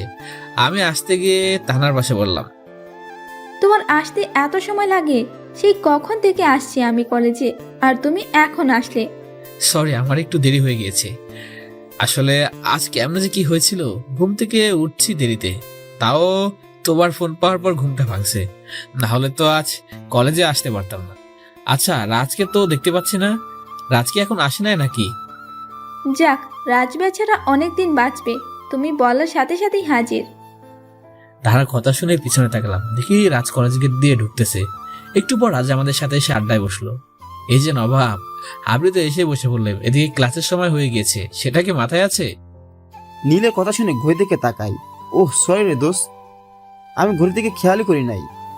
ওই তো, মানুষ যখন প্রেমে পড়ে তখন আরো কত কি ভুলে যায়। তার মানে রাজ প্রেমে পড়েছে, তো আমাদের মিষ্টিমুখ করাবে না তুমি? দূর রাখো তো তোমার মিষ্টি মুখ। এই নীল শুধু ফাজলামো করে, আন্দাজে একটা কথা বলে দিল আর আমাকে পেয়ে বসলো। আমি ওসব প্রেমে পড়িনি। এবার চল তো ক্লাসে যাই। তানার দিকে তাকিয়ে হেসে দিলাম। তানাও আমার চালাকি বুঝতে পেরে হেসে দিল। তারপর সবাই মিলে ক্লাসে চলে গেলাম। 2টা ক্লাস করে 3জন মিলে বাইরে চলে আসলাম। নীল, এখন আমরা 3জন একটা জায়গায় ঘুরতে যাব। এই কি বলছো? এখন যেতে পারবো না, অন্যদিকে যাব। আমি কোনো কথা শুনতে চাই না। রাজ, তুমি চলো, আমরা সবাই মিলে একই সাথে ঘুরতে যাব। আরে আমি তো এক পায়ে রাজি, শুধু বলো কোথায় যেতে হবে। এটা তোমাদের জন্য সারপ্রাইজ। তুমি যদি নীলকে নিতে পারো তাহলে আমি তোমাকেও নিয়ে যাব। এটার এমন কি বিষয়? ওকে, আমি নিয়ে যাচ্ছি আর তুমি আমাকে নিয়ে যাও। তারপর রাজ নীলকে জোর করে ধরে নিয়ে গেল। 3জন মিলে কলেজ থেকে বের হয়ে গেল। তানহা 2টা রিক্সা রাখলো। তারপর নীলকে নিয়ে একটা তুতে বললো, আরেকটা রিক্সায় রাজ বসলো। রিক্সায় তানহা আমাকে জোর করে উঠালো। আমার এখন কোথাও যেতে ভালো লাগছে না, তাই তানহা আমাকে কোথাও নিয়ে যেতে যাচ্ছে। আমি এখন কোথাও যাব না তো। আরে বলো না, কোথায় নিয়ে যাচ্ছ? এই, একদম চুপ করে থাকবা। এত কথা বলো কেন তুমি? যেখানে নিয়ে যাই তাতে তোমার কি? তুমি চুপ করে রিক্সায় বসে থাকো, আর একটা কথা বললে খুব খারাপ হয়ে যাবে কিন্তু। ওরে বাপরে, এটা মেয়ে নাকি শাকচুন্নি? এমন করে কেউ বলে নাকি? একটু ভালোবেসে বললেও তো হতো, এত রাগ করার কি আছে? ভদ্র ছেলের মতো চুপচাপ বসে থাকলাম, না হলে কখন কি করে বসে হিসাব নাই। একটু পর শহরের সব থেকে বড় শপিং মলের সামনে তানহা রিক্সা দাঁড় করলো। এই নীল, এবার তুমি নামো, বসেই থাকবো নাকি? আরে নামছি তো, এত রাগ করছো কেন? তারপর রিক্সা থেকে নেমে গেলাম। রাজা আমাদের পিছনে চলে আসলো। ভাড়া মিটিয়ে নীলকে নিয়ে শপিং মলের ভেতরে চলে গেল। তারপর একটা দোকানে ঢুকলো। আচ্ছা মামা, এই ছেলেটার জন্য সব থেকে ভালো ব্র্যান্ডের জিন্স দেখান তো। তানহার কথা শুনে আমি তো পুরাই অবাক, কারণ আমার জন্য কাপড় কিনছে। এই তানহা, তুমি কি করছো এসব? আমার কাপড় চোপড় লাগবে না তো। তোমাকে না বলছি কোনো প্রকার টু শব্দ পর্যন্ত না করতে, তবুও তুমি কেন এত বেশি কথা বলছো? নিজের জায়গায় চুপচাপ দাঁড়িয়ে থাকো। রাগে দৃষ্টিতে তাকালো নীলের দিকে। তানহার দিকে তাকিয়ে চুপ করে গেলাম। মেয়েটা আমার উপর রেগে যাচ্ছে, আর কথা বলা যাবে না। চুপচাপ বসে থাকলাম। প্যান্ট কেনার পর একটা শার্টের দোকানে গেল। তারপর তানহা নিজে চয়েস করে শার্ট কিনে দিল। আমার চয়েস করার কোনো সুযোগই দিল না, নিজে সবকিছু পছন্দ করে দিল। এই নাও, এই সব কিছু তোমার জন্য। আমি নিজের পছন্দ করে কিনে দিলাম, আর কালকে থেকে যেন কলেজে ওইসব খ্যাতমার্কা কাপড় পরে আসবা না বলে দিলাম। তুমি তো দেখতে পুরো নায়কের মতো, তাহলে এরকম থাকো কেন? কালকে এই নতুন জামা পরে আসবে। আমি হ্যাঁ বলে মাথা নাড়ালাম, কারণ এখন বেশি বকবক করলে আমার অবস্থা খারাপ করে ছাড়বে। এই রাজ, তোমাকে তো বলেছিলাম নীলকে নিয়ে আসতে পারলে তুমি যা চাও তাই দিব। তো এখন তোমার মন মতো সব কিছু নিয়ে নাও। তানার কথা শুনে রাজ তো অনেক খুশি হলো। তারপর ওর মন মতো শপিং করে নিল। সব কেনাকাটা শেষ হয়ে গেল, শপিং মল থেকে বের হয়ে গেলাম। তানহার বাবার নাম করা ব্যবসায়ী বলে সবাই আমাদের খুব সম্মান করলো। তারপর যে যার মতো বাসায় চলে গেলাম। সন্ধ্যার সময় তানহার দেয়া কাপড় চোপড়গুলো দেখতে লাগলাম। আসলে মেয়েটার পছন্দ আছে বলতে হবে। আমার প্রিয় নীল কালারের শার্টটা কিনেছে, আর প্যান্টটাও মনের মতো। ওর মতো একটা বউ পেলে তো আর কোনো কথাই থাকবে না। কিন্তু তানহা আমার অনেক ভালো বন্ধু হয়ে গেছে। এখন ওকে আমার ভালোবাসার কথাটা বললে যদি বন্ধুত্বটা নষ্ট হয়ে যায়, এসব ভাবছি হঠাৎ করে চিৎকারের আওয়াজ শুনতে পেলাম। ও, এটা তো পাশের বাসার আন্টির গলার আওয়াজ, যিনি আমাকে নিজের ছেলের মতো ভাবেন। আন্টি চিৎকার শুনে ঘরের বাইরে চলে আসলাম। দেখলাম একটা চোর আন্টির ব্যাগ নিয়ে পালাচ্ছে। ও, এবার দেখছি ওর সাথে দৌড়ের প্রতিযোগিতা দিতে হবে। চোরের পিছনে পিছনে দৌড় শুরু করলাম। বেশিক্ষণ দৌড়ানো লাগলো না, চোরটাকে ধরে আন্টির সামনে নিয়ে আসলাম। এই যে আন্টি, চোর সহ তোমার ব্যাগ নিয়ে আসছি। এটাকে আজ এমনভাবে শিক্ষা দিবে যাতে করে কারোর ব্যাগ চুরি করার সাহস না পায় কোনো। এই বলে চোরটাকে মারা শুরু করলাম। ও ভাই, আমার ভুল হয়ে গেছে, আমাকে মাফ করে দিন। আমি আর সহ্য করতে পারছি না আপনাদের মার। আর কিছুক্ষণ মারলে আমি মরে যাব। ছেলেটার কথা শুনে ভিতরে মায়া হলো, তাই ওকে ছেড়ে দিলাম। তারপর আন্টিকে ব্যাগটা দিয়ে ঘরে চলে আসলাম। আন্টি আমার কাজ দেখে খুব খুশি হলো। পরদিন সকালে তাহাদের শার্ট আর প্যান্ট পরে কলেজে চলে গেলাম। আজ আর খ্যাত সেজে আসি নাই, সবকিছু ঠিকঠাক করে আসছি। কলেজ গেট দিয়ে ভিতরে ঢুকতেই সবাই আমার দিকে হা করে তাকিয়েছে। কি ব্যাপার, এরা কি কোনো ছেলে কাজ পর্যন্ত দেখে নাই? আমার দিকে এমন ভাবে তাকিয়ে আছেন কেন? ওদের এমন তাকিয়ে থাকা দেখে অস্বস্তি লাগতে লাগলো। তাই আমি আড্ডায় চলে গেলাম। কিন্তু তানা আমাকে দেখে অবাক হয়ে তাকিয়ে রইল। ওই তানা, কি হয়েছে তোমার, এভাবে তাকিয়ে আছো কেন? তোমাকে তো একদম রাজকুমারের মতো লাগছে। তোমাকে দেখলে তো যে কোনো মেয়ে প্রেমেই পড়ে যাবে। আর তানা, তুমি যে কি বলো না। আরে দোষ, সত্যি তোকে নায়ক মতো লাগছে, একদম যেন রাজকুমার। তোকে দেখলে আসলে যে কোনো মেয়ে পটে যাবে। আচ্ছা হয়েছে, এতক্ষণ ধরে আমার অনেকগুলো গুণগান করছিস। এবার ক্লাসের টাইম হয়ে গেছে, চল ক্লাসে যাওয়া যাক। তারপর তিনজন মিলে ক্লাসে থেকে রওনা দেয়। তানহা আজ নীলের পাশে বসছে, কিন্তু নীল কিছু বলতেও পারছে না। ক্লাসের সবাই আর চোখে নীলের দিকে তাকাচ্ছে। নীলের বিষয়টা কেমন যেন লাগতে লাগলো। তবে একটা বিষয়ে খুব ভালো লাগছে, নতুন বেশে আসছি তো, তাই সবাই এমনভাবে তাকাচ্ছে। নীল মনে মনে হেসে দেয়। একটু পরেই ক্লাস শেষ হয়ে যাওয়ার পর তিনজন মিলে কিছুক্ষণ আড্ডা দেই। তারপর ক্যান্টিনে গিয়ে খেতে বসি। নীল কি খাবে বলো? তোমার যা পছন্দ হয় তাই অর্ডার করো। এই রাজ, তুমি কি খাবে? ওই তো, আজ আমরা কেউ অর্ডার দেবো না, তোমার ইচ্ছে মতো অর্ডার করো, সেগুলোই আজ খাবো। তানহা ওদের কথা শুনে হেসে দেয়। আচ্ছা আচ্ছা, ঠিক আছে, আমি আজকে অর্ডার করছি। তারপর তানহা ওর পছন্দ মতো আইটেমগুলো অর্ডার করে। খাবার আসতে কিছুক্ষণ সময় লাগবে, তাই তিনজনে মিলে গল্প করতে থাকে। হঠাৎ করে একটা মেয়ে এসে নীলের সামনে হাঁটু গেড়ে বসে পড়ে, হাতে একটা গোলাপ ফুল। নীল, আমি তোমাকে অনেক ভালোবাসি, কিন্তু তোমাকে কখনো বলার মতো সাহস পাই নাই। আজকে কি যেন হলো আমার, তোমাকে দেখে আরেকবার ফিদা হয়ে গেলাম। তাই কিছু না ভেবেই প্রপোজ করলাম। তুমি কি আমাকে ভালোবাসবে? আমি কিছু বলতে যাব, সবার আগে তানহা যা করে বসলো সেটা দেখে তো সবাই অবাক হয়ে গেল। তানহা মেয়েটার গালে খুব জোরে দুইটা থাপ্পড় মেরে দিল। মেয়েটা তাল সামলাতে না পেরে ছিটকে পড়ে গেল। তানহা আচরে মেয়েটা খুব ভয় পেয়ে যায়। তানহা আবার ওকে মারতে যায়, তখন আমি গিয়ে তানহাকে ধরে ফেললাম। আর মেয়েটা আমার পিছনে লুকিয়ে বলল, এই তানহা, তোমার কি মাথা খারাপ হয়ে গেছে নাকি? এই মেয়েটাকে এইভাবে মারছো কেন? তো মারবো না, কি করব? এই মেয়ের কত বড় সাহস যে তোমাকে প্রপোজ করে। আরে তানহা, এতে তোমার সমস্যাটা কি হলো? একজন মানুষ কাউকে ভালো লাগতেই পারে। এই ভালো লাগার অধিকার প্রত্যেক মানুষের মধ্যে রয়েছে, যে অধিকারটা ওই মেয়েরও আছে। তাই বলে তুমি ওকে এভাবে মারবে নাকি? তোমার তো দেখছি দিন দিন মাথায় খারাপ হয়ে যাচ্ছে। ওই মেয়েটা আমাকে পছন্দ হয়েছে, তাই ও আমাকে প্রপোজ করেছে, কিন্তু আমার তো ওকে পছন্দ হয়নি।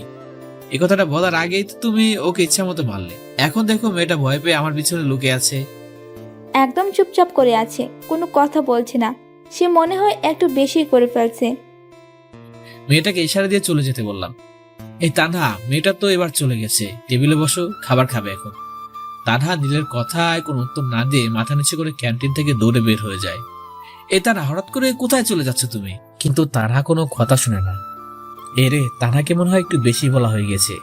এরকম না বললেও মনে হয় হতো, কিন্তু মেয়েটা যে কাণ্ড করে বসলো তাতে একটু রাগ হয়ে গিয়েছিল। রাগের মাথায় কি সব বলে ফেলেছি। ধুর, আজকের দিনটাই খারাপ। এই রাত চল বাসায় যাই। তারপর দুজন মিলে কলেজ থেকে বের হয়ে গেলাম। বাড়িতে গিয়ে শাওয়ার নিয়ে নিলাম। অনেক সময় ধরে আর শাওয়ার নিলাম, এখন বেশ ভালোই লাগছে। তারপর বিছানায় শরীরটা রেখে ঘুমের রাজ্যে চলে গেলাম।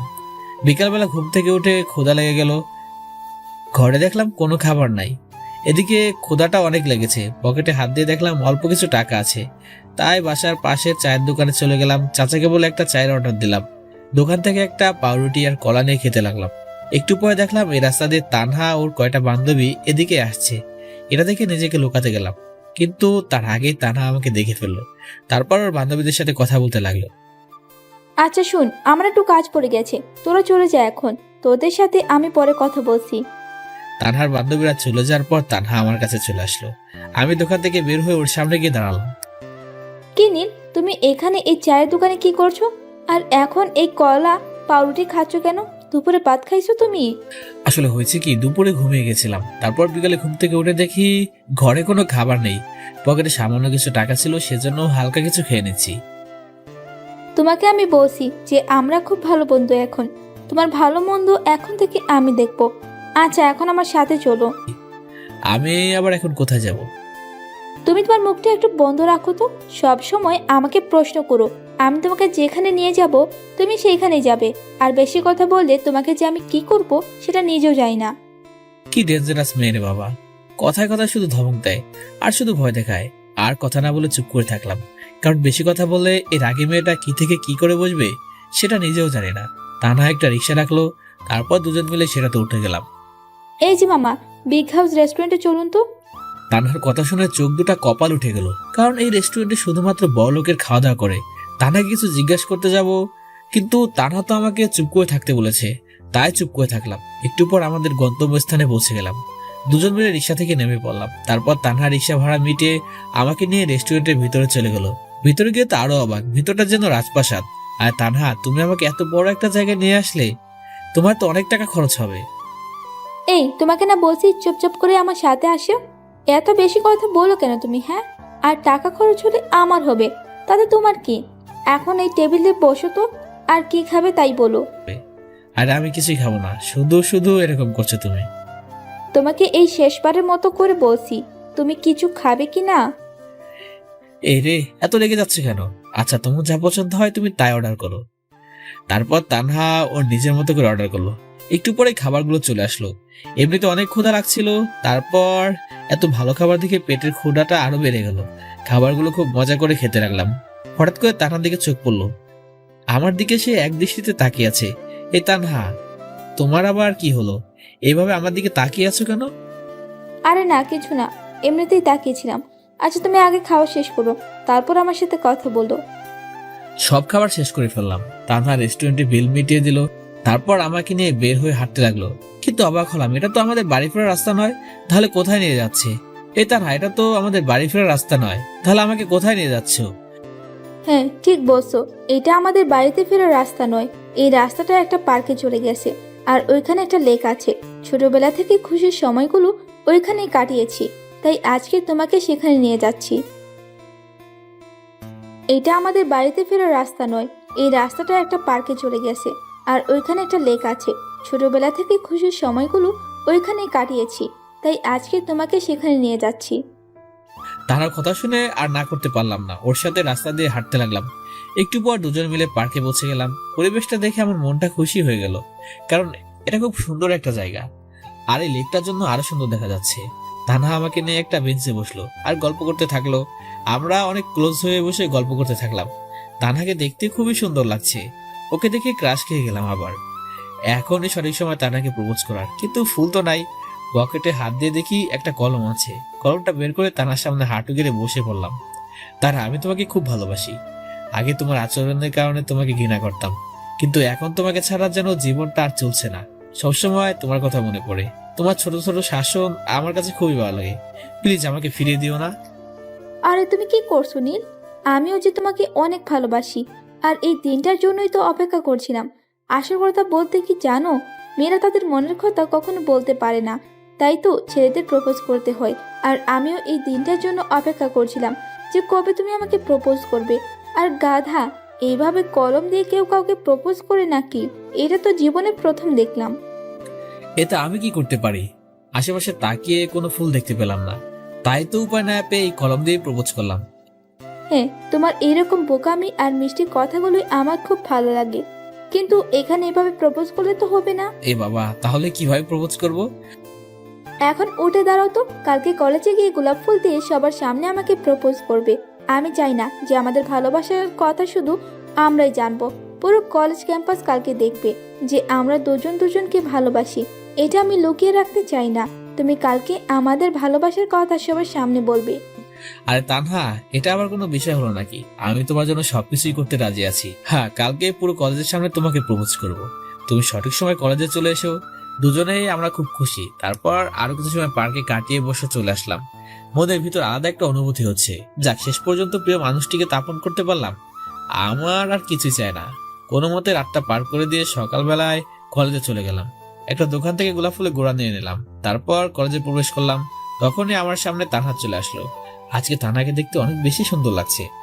তারপর কলেজের সবাইকে উদ্দেশ্য করে বললাম, আপনারা কিছুক্ষণ দাঁড়িয়ে যান, সবাই নিজের জায়গায় দাঁড়িয়ে থাকুন, এখন একটা গুরুত্বপূর্ণ কথা বলতে যাচ্ছি আমি। তারপর তানহার সামনে হাঁটু গেড়ে বসে পড়ে, তানহা, আমি তোমাকে খুব ভালোবাসি। তোমার মনের কালি দিয়ে আমার ভালোবাসা শব্দটি লিখেছি। তোমার সমস্ত ইচ্ছা এখন আমাকে ঘিরে রয়েছে। তুমি এখন আমার স্বপ্নের রানী। তোমাকে ছাড়া আমি একটুও বাঁচতে পারবো না। I love you. আমি তোমাকে খুব ভালোবাসি আর তোমার সাথে সারা জীবন কাটাতে চাই। কি বললি তুই? ছোট লোকের বাচ্চা, তুই আমাকে ভালোবাসিস, কিন্তু আমি তো তোকে ভালোবাসি না, আর কখনো বাসতে পারবো না। নিজের চেহারা কখনো আয়নাতে দেখেছিস যে তোকে কেমন লাগে? তোর মতো একটা খ্যাতকে আমি ভালোবাসবো? তুই সেটা ভাবলি কি করে? তানহা আমার কথাগুলো শুনে মাটিতে বসে পড়ে। তানহার কথা শুনে মাথায় কাজ করা বন্ধ করে দিয়েছে। তানহা, তুমি কি বলছো এসব? এসব কি তুমি এমনি এমনি বলছো, তাই না? এসব তো তোমার মনের কথা নাই। বলো না তানহা, তুমি এতক্ষণ যা বললে সবকিছু মিথ্যে বললে। নীল উঠে গিয়ে তানহার হাত ধরে ফেলে। তানহা, তুমি আমাকে ভালোবাসো, এটা বলো না। কি রে ছোট লোকের বাচ্চা, তোর সাহস হলো কিভাবে আমার গায়ে টাচ করার? বলে পায়ের জুতা খুলে নীলের গালে দুটো বসিয়ে দেয়। এই ছোট লোকের বাচ্চা, তোর সাহস হয় কি করে তুই আমার গায়ে হাত তুলিস? আমার স্ট্যাটাস আর তোর স্ট্যাটাস দেখেছিস একবার? আমার সাথে কি তোর কখনো মানায় বল? আর আমি তো কখনো তোকে ভালোবাসি নাই। তোর কি মনে আছে যে তোর জন্য আমার বাবা আমাকে থাপ্পড় মেরেছিল? আর আমার বাবা তো আমাকে কখনো ধমক দিয়েও কথা বলে নাই। আর তোর জন্য বাবা আমাকে 2টা চড় মেরেছিল। সেদিন থেকে আমি প্রতিজ্ঞা করেছিলাম যে তোকে উচিত শিক্ষা দিব। আর এইসব প্রেম তো সবকিছু একটা সাজানো নাটক ছিল। কি রে লিজা, তোরা এদিকে আয়। তানহার কথা মতো বান্ধবীরা এগিয়ে আসে। তানহা আবার বলতে লাগে, এই ছোট লোক শোন, আমার বান্ধবীদের সাথে চুক্তি করেছিলাম যে তোকে উচিত শিক্ষা দিব, না হলে কি লিজাদের সাথে আড্ডা না দিয়ে তোর সাথে দিতাম? এখন তো তোকে তোর প্রাপ্য দিয়ে দিছি। আমার অপমানের প্রতিশোধ নেওয়া হয়ে গেছে। তুই তোর জায়গায় থাক এখন পরে। বলে তানহা ওর বান্ধবীর সাথে চলে যায়। এসবের পর মাটি থেকে যেন উঠে দাঁড়ানোর শক্তি হারিয়ে ফেলেছি। চোখের পানি ঝর্ণার মতো বেরিয়ে পড়েছে। বুক ফেটে কান্না আসছে। এই কয়দিনে তানহাকে জীবনের থেকে বেশি ভালোবেসে ফেলেছি, কিন্তু তানহা যে তার সাথে এমনটা করবে এটা কখনো ভাবতে পারে নাই। চোখের পানিতে সামনের মাটি ভিজে গেছে। কলেজের সবাই নীলের দিকে তাকিয়ে হাসছে। তখনই রাজেশ নীলকে বসা থেকে উঠায়। তারপর চোখের পানি মুছে বলে, নীল রাজকে জড়িয়ে ধরে কাঁদতে শুরু করে দেয়। এই নীল, এখন একদম কাঁদবি না। আমার তো সেই প্রথম থেকে তানহার উপর সন্দেহ হয়েছিল যে হঠাৎ করে আমাদের সাথে বন্ধুত্ব করে বসলো, নিশ্চয় কোনো প্ল্যান করেই এসেছে। আরে তুই তো কলেজে মাত্র কয়েকদিন হলো এসেছিস, আর আমি এই কলেজের অনেক দিন ধরে আসি।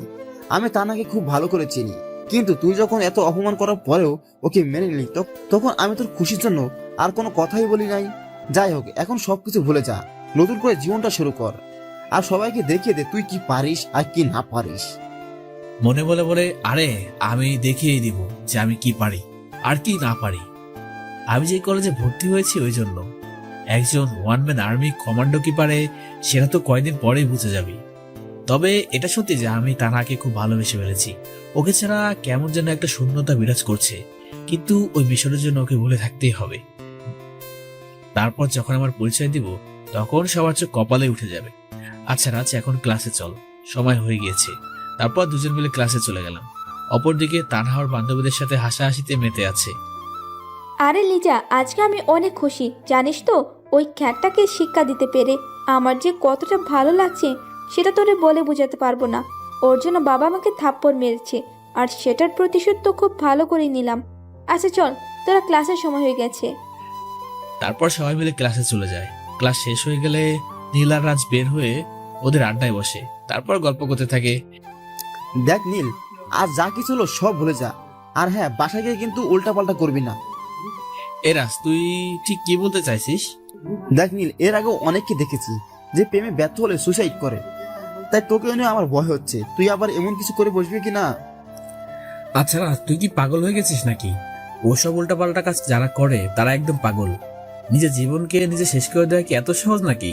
তোর কোনো চিন্তা নাই, আমি এমন কোনো কাজ করব না। আচ্ছা চল এখন বাসায় চলে যাই। তারপর দুজন মিলে বাসার দিকে রওনা দেয়। নীল বাসায় গিয়ে ফ্রেশ হয়ে খেয়ে নেয়, তারপর একটানা বিকাল পর্যন্ত ঘুম দেয়। হঠাৎ করে নীলের ফোনটা বেজে ওঠে।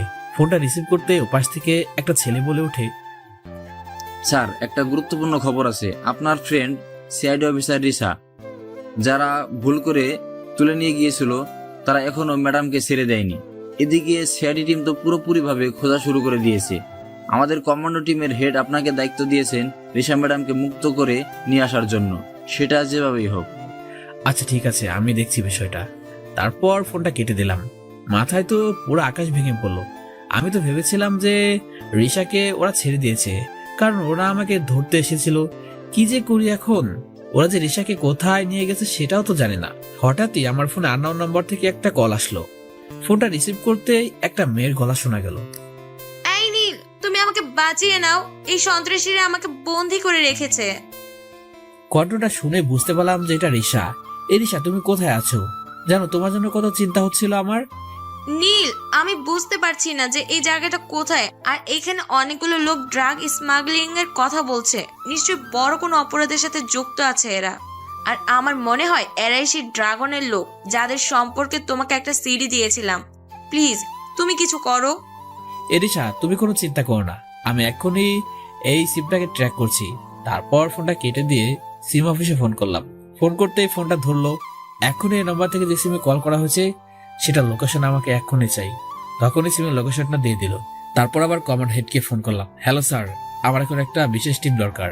সময় হয়ে গিয়েছে ওই ড্রাগ স্মাগলিংদের ধরার। ওদের ঘাটির খোঁজ আমি পেয়ে গিয়েছি। স্যার, আমার মিশন কমপ্লিট হতে চলেছে। এখনই আপনি স্পেশাল একটা টিম পাঠান, ওদের ছেলাপেলা ধরতে হবে।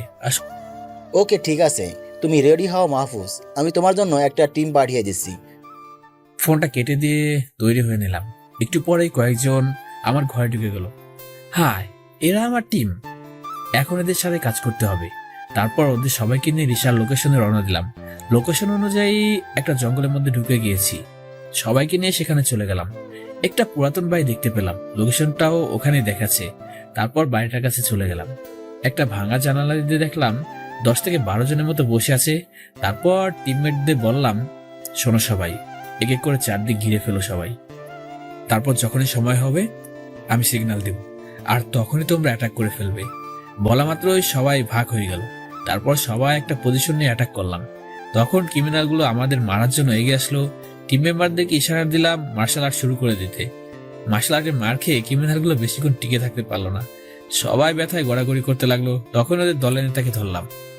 স্যার, আমাকে মাফ করে দিন, আমার অনেক বড় ভুল হয়ে গেছে, আর কখনো এমন হবে না। এই শুয়োরের বাচ্চা, আগে বল সিআইডি অফিসার রিশাকে কোথায় রেখেছিস? স্যার, ওই ম্যাডাম উপরে আছে। আচ্ছা চল এখন উপরে, বলে নেতাটাকে ধরে নিয়ে উপরে চলে গেলাম।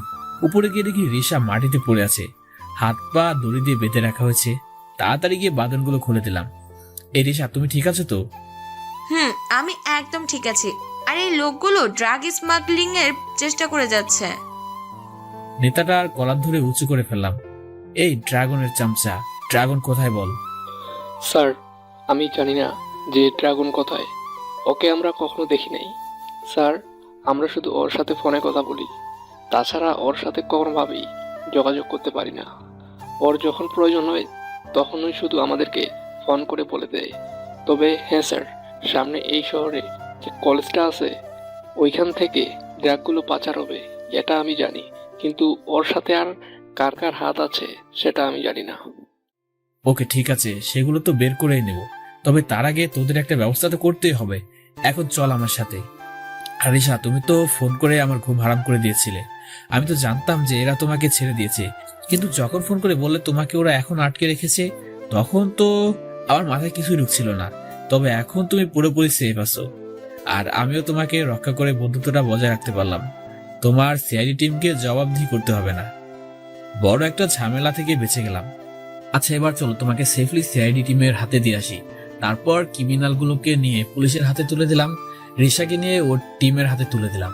সবাই তো আমাকে দেখে অবাক, সবাই আমার আসল পরিচয় জানতে চাইলো। তখন আমি তাদেরকে আমার কমান্ডার পরিচয় দিয়ে মিশন সম্পর্কে জানালাম। তখন তার আশ্বস্ত হলো। তারপর সবার কাছ থেকে বিদায় নিয়ে বাসায় চলে আসলাম। বাসায় একা একা থাকায় তানহার ব্যবহারগুলো মনে পড়ে গেল। মনটা আবার অনেক খারাপ হয়ে গেল। যতই আমাকে অপমান করুক, জীবনের প্রথম তো তানহাকে ভালোবেসেছিলাম। এখন একা থাকলে মনটা আরো খারাপ হয়ে যাবে। তাই রাজকে ফোন করে দিলাম, হ্যালো রাজ, পার্কের সামনে নদী আছে না, ওইটার কাছে চলে আয়, মনটা খুব খারাপ লাগছে। ফোনটা কেটে দিয়ে নদীর পাড়ে চলে গেলাম। একটু পরে রাজ এসে নীলের পাশে বসলো। দেখে নীল মন মরা হয়ে বসে আছে। কি রে নীল, এভাবে মন খারাপ করে বসে আছিস কেন? তোর কি হয়েছে বলতো? তুই তান্হা অপমান করার পর থেকে তুই এভাবে আসিস। তুই ওকে ভুলে যা, না হলে আর কতদিন এভাবে নিজের মন কষ্ট দিবি? আরে ভাই, আমি নিজের মনকে কোনো কষ্ট দিব না। আমি তো তানহাকে ভুলে থাকার চেষ্টা করতেছি, কিন্তু কিছুতে ওর সাথে কাটানোর সময়গুলো ভুলতেই পারছি না। আমি ওকে আমার নিজের থেকে বেশি ভালোবেসে ফেলেছি, কিন্তু তানহা আমার সাথে যে ভালোবাসার নাটকটা করেছে সেটা আমি বুঝতে পারি নাই রে রাজ। আমি ওর চালাকি ধরতে পারি নাই। তারা যে প্রতিশোধের জন্য আমার সাথে এরকম নাটক করবে, এটা আমি স্বপ্নেও ভাবি নাই। এখন তুই তান্নার কথা বাদ দে তো। ওর কথা শুনলে আমার এখন রাগ হচ্ছে। আরে ভাই, মানুষ একটু অহংকারী হতেই পারে যদি তার বাবা টাকা থাকে, কিন্তু একজনের মন নিয়ে একটা মানুষ কিভাবে খেলতে পারে? আচ্ছা, এখন মন খারাপ করিস না, আমি তোর পাশে সবসময় আছি। এখন বাসায় চল, সন্ধ্যা লেগে গেছে। ও হ্যাঁ, তাই তো, কখন সন্ধ্যা লেগে গেছে খেয়াল করি নাই। আচ্ছা চল বাসায় ফিরে যাক। তারপর দুজন মিলে উঠে হাঁটতে শুরু করলাম। রাজকে বিদায় দিয়ে বাসায় চলে গেলাম। তারপর রাতের পড়াটা শেষ করে ঘুমিয়ে পড়লাম। পরদিন সকালবেলা উঠে কলেজে চলে গেলাম। গেট দিয়ে ঢুকতে দেখি তানহার বান্ধবীদের সাথে বসে আড্ডা দিচ্ছে। আমি মাথা নিচে করে চলে আসলাম। এদিকে নীলকে দেখি হাসাহাসিতে মেতে আছে, সাথে তানহার বান্ধবীরাও হেসে দেয়। দেখ লিজা, তোরা দেখ খ্যাতটা কেমন করে যাচ্ছে। ও ভেবেছিল যে আমি ওকে সত্যি ভালোবেসেছিলাম, কিন্তু বেচারা আমার প্রেমের ফাঁদে পা দিয়েই ভুল করছে। এখন তো অতি ধোঁকে দেওয়ানো হয়ে গেছে। ওর জন্য বাবা আমাকে থাপ্পড় মেরেছিল। তোরা জানিস, সেদিন আমার খুব কষ্ট লেগেছিল। যেখানে আমার বাবা আমার সাথে কখনো জোরে কথা বলি না, আমাকে খুব ভালোবাসে আমার বাবা, আমার কোনো চাওয়া পাওয়া বাদ রাখে না। কিন্তু ছোট লোকটার জন্য সেদিন কি হয়েছিল, আমাকে থাপ্পড় মেরে কতগুলো কথা শুনে দিল। তখন মনে হচ্ছিল কষ্টে কলিজা ফেটে যাচ্ছে। এখন তো খুব সুখে আছি আমি, ছোট লোকটাকে দেখছি আর মজা নিতে পারছি। তানহা, আমার মনে হয় তুই অনেক বড় ভুল করেছিস। আমার নীলের উপর কেমন যেন সন্দেহ হয়।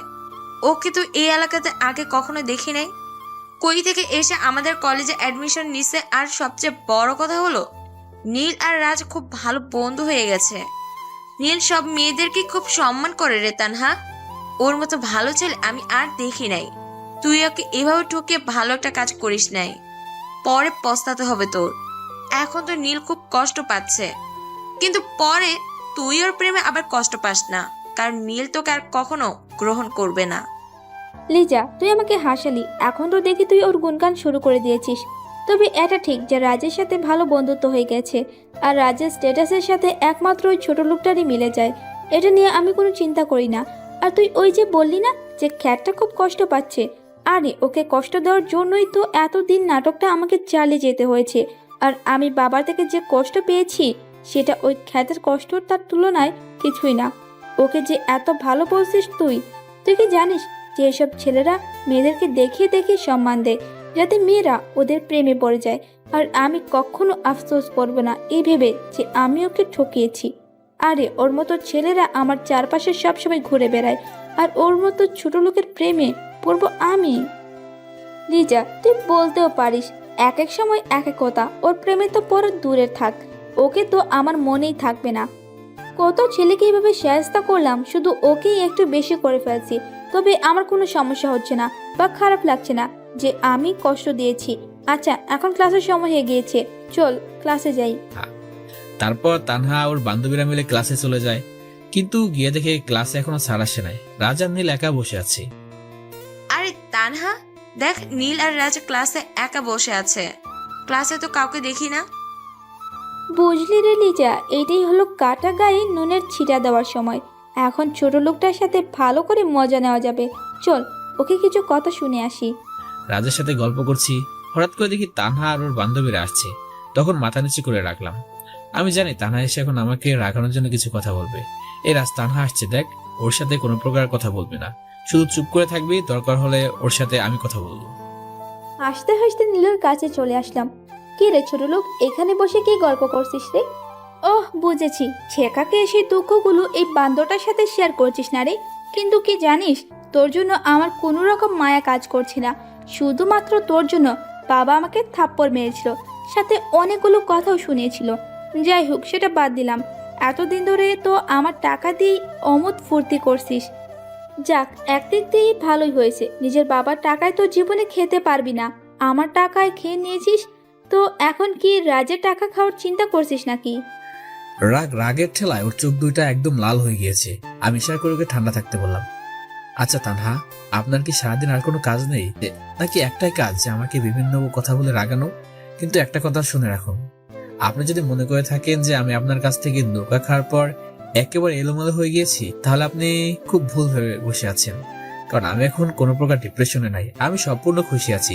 আর হ্যাঁ, আপনার প্রতি আমার কোনো ইন্টারেস্ট নাই, যা ছিল সেগুলো ঘৃণার সাগরে ভেসে গিয়েছে। কারণ আপনি একজনের মন ভেঙে দিয়েছেন। কারোর ক্ষতি করলে তো মাপ চাইলে পরিবর্তন করে মানিয়ে নেওয়া যায়, কিন্তু কারোর মন ভাঙলে সেটা আর সহজে জোড়া লাগানো যায় না। আপনি তো একজন প্রতারক যে মানুষের মন নিয়ে খেলা করে। আপনি এখন এখান থেকে আসতে পারেন। আমি আপনার কোনো কথা এখন শুনতে চাচ্ছি না। আমার কথাগুলো শেষ হতেই ক্লাসে স্যার চলে আসলো। রাগীর দৃষ্টিতে, তুই আমাকে অনেক জ্ঞান দিয়েছিস এত সময় ধরে, এখন ক্লাসে স্যার চলে আসছে, নয়তো আমিও তোকে কিছু জ্ঞান দান করতাম রে ছোট লোক। এই লিজা, চল গিয়ে বসি। মনে মনে হাসলাম, ওরে তানহা, তুমি তো এখন আমাকে চিনো না। যখন তোমার সামনে আর আসবো না, তখন তুমি বুঝবে কি হারিয়েছো। এখন এসব বাদ দেই। আমাকে যখন সামনে দেখবে না, তখন আমাকে পাওয়ার জন্য আফসোস করবে। ভালোবাসা নাটক করলেও তো আমার সাথে একান্ত সময় কাটিয়েছো, সেই কথাগুলো মনে পড়বে তোমার। তারপর ক্লাসের দিকে মনোযোগ দিলাম। স্যার ক্লাসে এসে পরীক্ষার তারিখটা বলে দিলেন। তোমরা সবাই শোনো, আগামী 2 সপ্তাহ পরে তোমাদের পরীক্ষা। সবাই ভালো করে প্রস্তুতি নিবে, কারণ এই পরীক্ষা তোমাদের ফাইনাল পরীক্ষা। পরীক্ষাতেই তোমাদের মধ্য থেকে সেরা স্টুডেন্টদেরকে বাছাই করা হবে। আর সামনের সপ্তাহে কলেজের বড় একটা অনুষ্ঠানের আয়োজন করা হয়েছে, আর এতে আমাদের তানহার বাবাকে প্রধান অতিথি করে নিয়ে আসছি। তোমরা সবাই প্রস্তুতি নিয়ে নাও। এই অনুষ্ঠানটা সকাল 10টা থেকে শুরু হবে আর রাত 10টায় শেষ হবে। তারপর স্যার কিছু গুরুত্বপূর্ণ নোট দিয়ে চলে গেলেন। ক্লাস থেকে বের হয়ে রাজের সাথে আড্ডায় বসে আছি, তখনই তানহা আমাদের সামনে আসলো। কি রে রাজ, তোর না একটা বোন আছে, তো ওই খ্যাটার সাথে কি বিয়ে দেওয়ার চিন্তা করছিস নাকি? বাহ, বলতে হবে, ভালো চয়েস আছে তোর। তা না, তুমি কিন্তু এবার তোমার সীমা অতিক্রম করে ফেলছো। মুখ সামলে কথা বলো কি। না হলে কি করবি তুই? এবার আর চুপ করে থাকতে পারলাম না। ওই তানহা, আপনার কি মাথায় তাল ছিঁড়ে গেছে নাকি? বেহুদা আমার সাথে গায়ে পড়ে ঝগড়া করছেন। আপনার কি লজ্জা বলতে কিছু নেই, নাকি সব লজ্জা সরম পানি দিয়ে গুলিয়ে খেয়েছেন?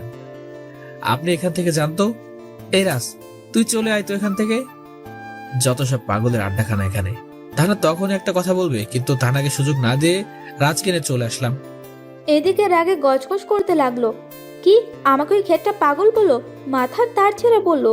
ওরে, তোকে তো আবার উচিত শিক্ষা দিব। রাজকে বাসায় পাঠিয়ে দিয়ে নিজ বাসায় চলে আসলাম। ফ্রেশ হয়ে খাবার খেয়ে নিলাম, তখনই ফোনটা বেজে উঠলো। হ্যাঁ বলো, কি খবর? স্যার, আমাদের টিম সবকিছুর খোঁজ নিয়ে নিয়েছে। ড্রাগ স্কলার ড্রাগন ওই কলেজে থেকে ড্রাগ পাচার করে, কলেজ থেকে ড্রাগ পাচার করবে, আর সেটা করবে সামনের সপ্তাহে। আপনি নিশ্চয় জানেন যে আগামী সপ্তাহে একটা অনুষ্ঠান আছে আপনাদের কলেজে। ওখান থেকে একটা ট্রাকের সাথে ড্রাগগুলো নিয়ে যাওয়া হবে। আর ড্রাগন তো কলেজের প্রিন্সিপালের সাথে আগে হাত করে রেখেছিল, তাই কলেজ থেকে ড্রাগন সমস্ত ড্রাগ নিয়ে বের হবে। আর ড্রাগন তার রূপটা পাল্টে নেবে, যাতে ওকে কেউ চিনতে না পারে। ড্রাগনের ছবি আমরা পেয়ে গেছি, আপনাকে মেসেজ করে দিচ্ছি। আপনি ড্রাগনকে ধরতে পারবেন স্যার, এটা আমাদের বিশ্বাস। আর সাথে হাতে নাতে ওই কলেজের প্রিন্সিপালকেও ধরবেন। আমরা ঠিক সময়ে আমাদের টিম নিয়ে কলেজে পৌঁছে যাব। তারপর ফোনটা কেটে দিল। ছেলেটার সাথে কথা বললে তো মনটা খুশিতে নেচে উঠলো। আরেকটা মিশনও আমার জয় করার কাছাকাছি। আমি হলাম ইউজিসি বা Bangladesh underground commando head of the department. এই ড্রাগনকে অনেকদিন ধরে পুলিশ ধরার চেষ্টা করছিল, কিন্তু সল হয় নাই। আমাকে দায়িত্ব দেওয়া হয়। আগেই খবর ছিল যে এই কলেজে কিছু একটা করবে ড্রাগন, তাই তো এই কলেজে অ্যাডমিশন নিয়েছিলাম।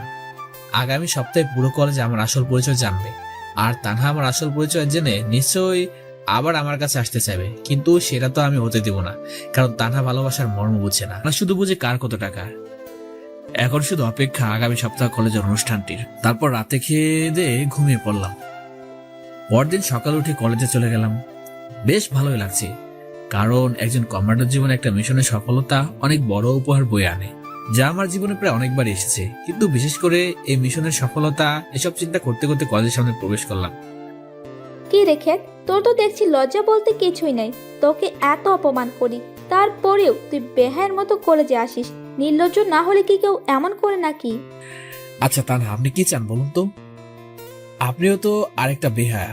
দেখছেন যে আমি আপনার সাথে কথা বলতে চাই না, তারপরেও সে নির্লজ্জের মতো বারবার গায়ে পড়ে কথা বলতে আসেন। আর হ্যাঁ, আমার সাথে আপনি কথা বলেন কি জন্য? আপনার স্ট্যাটাস আর আমার স্ট্যাটাস তো এক না। আপনি কত বড় ঘরের সন্তান, আমি তো গাইয়া খ্যাত। আফসোস, খ্যাত আমাকে কেউ বলে না, আপনি আমাকে খ্যাত বললেন। আপনার রুচিবোধ আছে বলতে হবে। আর হ্যাঁ, একটা ভালো খবর আছে আপনার জন্য। আমি পরের সপ্তাহে কলেজ থেকে চলে যাচ্ছি। এই অনুষ্ঠানটার পরে আপনাকে আর এই খ্যাতটার মুখ দেখতে হবে না। আরে এটা তো আমার জন্য খুশির খবর, কারণ তোর মতো খ্যাত আমাদের কলেজে দরকার নেই। কেন যে তোকে এই কলেজে অ্যাডমিশন দিল সেটাই আমি বুঝলাম না। তুই তো আমাদের কলেজের মান সম্মান ডুবিয়ে ছাড়বি রে। দিন দিন তোর মতো খ্যাতগুলো এসে আমাদের কলেজটা ডুবিয়ে দিচ্ছে। তারার কথা শুনে মুচকে আসলাম। মেয়েটা আসলেই পাগল। মেয়েটা অনেক অহংকারী বটে, তবে মনটা অনেক ভালো। কাউকে একবার ভালোবেসে ফেললে সে মানুষটার জন্য সবকিছু করতে পারবে। তারপর কোনো কথা না বলে সেখান থেকে চলে আসলাম। তখন রাজ কলেজে আসলো। ওর সাথে বসে কিছুক্ষণ আড্ডা দিলাম। আচ্ছা রাজ, আমি একটা সিদ্ধান্ত নিয়েছি। তুই আবার হঠাৎ করে কি সিদ্ধান্ত নিলে ভাই? শোন রাজ, আমাকে তো তানহা দেখতে পায় না, আর সামনে আমাদের পরীক্ষা, তাই একটু প্রস্তুতি নিতে হবে। আর আমি কলেজে আসলে তানহা প্রতিদিন আমাকে অপমান করে, তাই আমি আগামী এক সপ্তাহ কলেজে আসবো না। একেবারে অনুষ্ঠানের দিন আসবো, তারপর মাঝে মাঝে একদিন আসতে পারি। তুই যা ভালো মনে করিস নীল, তোর সিদ্ধান্ত তোর, এটাতে আমার বলার কিছু নাই। আমি জানি তান্না তোকে অনেক অপমান করে, আমার সামনে তো তোকে অপমান করে। তখন তো মনে হয় থাপ্পড় দেওয়ার দাঁত সবকটা ফেলে দেই। আরে ভাই, টাকা আছে বলে কি এরকম গরম দেবে নাকি? আরে বাদ দে তো ওই তানহার কথা। আমার মাথাও খারাপ ছিল, তানহার মায়াজালে ফেসে গিয়েছিলাম। আমি তো বুঝতে পারি না যে তানহা আমার সাথে প্রতারণা করছে। যাই হোক, তাহলে আগামী সপ্তাহে দেখা হচ্ছে। আর এর মাঝে যদি কলেজে আসি তাহলে তোকে জানিয়ে দেব। এখন চল ক্যান্টিন থেকে কিছু খেয়ে বাসায় চলে যাই। তারপর দুজন মিলে ক্যান্টিন থেকে খেয়ে নেয়। নীল রাজকে বিদায় দিয়ে বাসায় চলে যায়। তারপর ফ্রেশ হয়ে ব্যায়াম করতে শুরু করে। একটা না বিকাল পর্যন্ত ব্যায়াম করে। ব্যায়াম করা শেষ হতেই মোবাইলটা বেজে উঠলো। নীল কল রিসিভ করে। হ্যাঁ আম্মু, কেমন আছো তোমরা? হ্যাঁ রে বাবা, আমরা সবাই অনেক ভালো আছি। তো তুই সারাদিন তো বিজি থাকিস, তাই ফোন দেই না। বেশ কয়েকদিন পর আজকে তোর কথা খুব মনে পড়লো, তাই ফোন দিলাম। আরে আম্মু, খুব ভালো করেছো ফোন দিয়ে, নাহলে আমি তোমাকে ফোন করতাম। তুমি কোনো চিন্তা করো না, আমার কাজ প্রায় শেষ হয়ে গিয়েছে। আগামী সপ্তাহে আমি বাসায় চলে আসতে পারবো। আর আমার মিশনটা প্রায় শেষের দিকে। হ্যাঁ, সেটা আমরাও জানি, ওই জন্যই তো তোকে বিরক্ত করি না।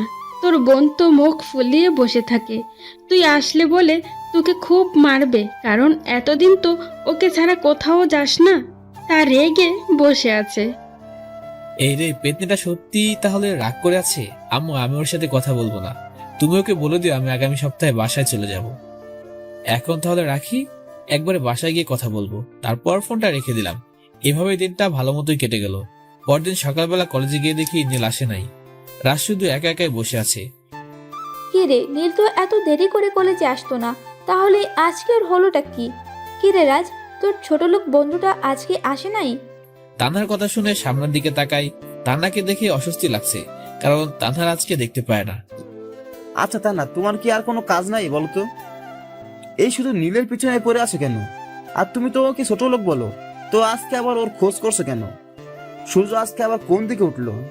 না, সূর্য তো পূর্ব দিকে উঠেছে, তাহলে কেসটা কি? দেখ রাজ, আমি কিন্তু এইসব আজাইরা প্যাচাল শোনার জন্য আসি নাই। তোর কাছে শুধু জানতে চেয়েছি যে নীল আসে নাই কেন। আরে নীল আসে নাই কেন সেটা বলতে তো তোমার কাছে আমি বাধ্য নই। যাও গিয়ে ওর কথাই শুনে আসো যে আজকে কেন কলেজে আসে নাই। তোমার উপর কিন্তু আমার সন্দেহ হচ্ছে তুমি কি আবার নীলকে সত্যি ভালোবেসে ফেললে নাকি? কিন্তু সেটাতে আর লাভ নাই, কারণ নীল তোমাকে আর গ্রহণ করবে না। ওই ছোট লোক, রাগ তোর নীল। দুই ছোট লোক এক হয়ে আবার ফালতু কথা বলছে। আরে ওই খ্যাটটাকে আমি কেন, কোনো মেয়ে ভালোবাসবে না, আসছে আবার ভালোবাসার কাহিনী শোনাতে। আরে ওকে তো প্রত্যেক দিন ধুলাই করি, তো আজকে দেখলাম না তাই জিজ্ঞেস করতে আসলাম। তুই থাক এখানে, ছোট লোক কথাকার। বলে তানহা সেখান থেকে চলে গেল। তানহা কাহিনী দেখে হেসে দিল। আসলে মাথা তার সবকটা সেরা আছে, মনটা অনেক ভালো, বিপরীতে দেমাগটা একটু বেশি। রাজের সাথে কথা বলে মুডটাই খারাপ হয়ে গেল। বলে কি না আমি ছোট লোকটাকে ভালোবেসে ফেলেছি। আরে ওটাকে কোনো মেয়ে পাত্তা দিবে না, তারপর ওর বান্ধবীদের সাথে আড্ডা দিতে থাকে। এভাবেই দিন কেটে যায়।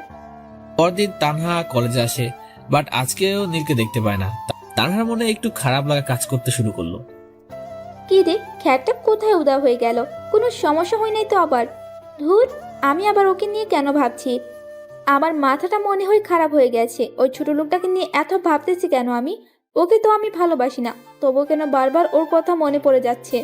আবার কলেজের চারপাশে একবার চোখ ঘুরে দেখি, না কোথাও তো নীল নাই। তানহা এমনভাবে চারদিকে তাকাচ্ছে, তখনই লিজা এসে হাজির। কি রে তানহা, কাকে এত খুঁজছিস আর এত কি ভাবছিস? কখনো তো তোকে এমন করতে দেখি নাই। লিজের কথায় আটকে উঠি। কই না তো, আমি কাউকে খুঁজতেছি না। আজ এত কি নিয়ে ভাববো আমি? আমার কি কিছু চিন্তার আছে নাকি সেটা নিয়ে ভাববো আমি? কিছু একটা নিয়ে তো ভাবছিস, সেটা আমি শিওর। তবে আমি কিছুটা আভাস পাচ্ছি।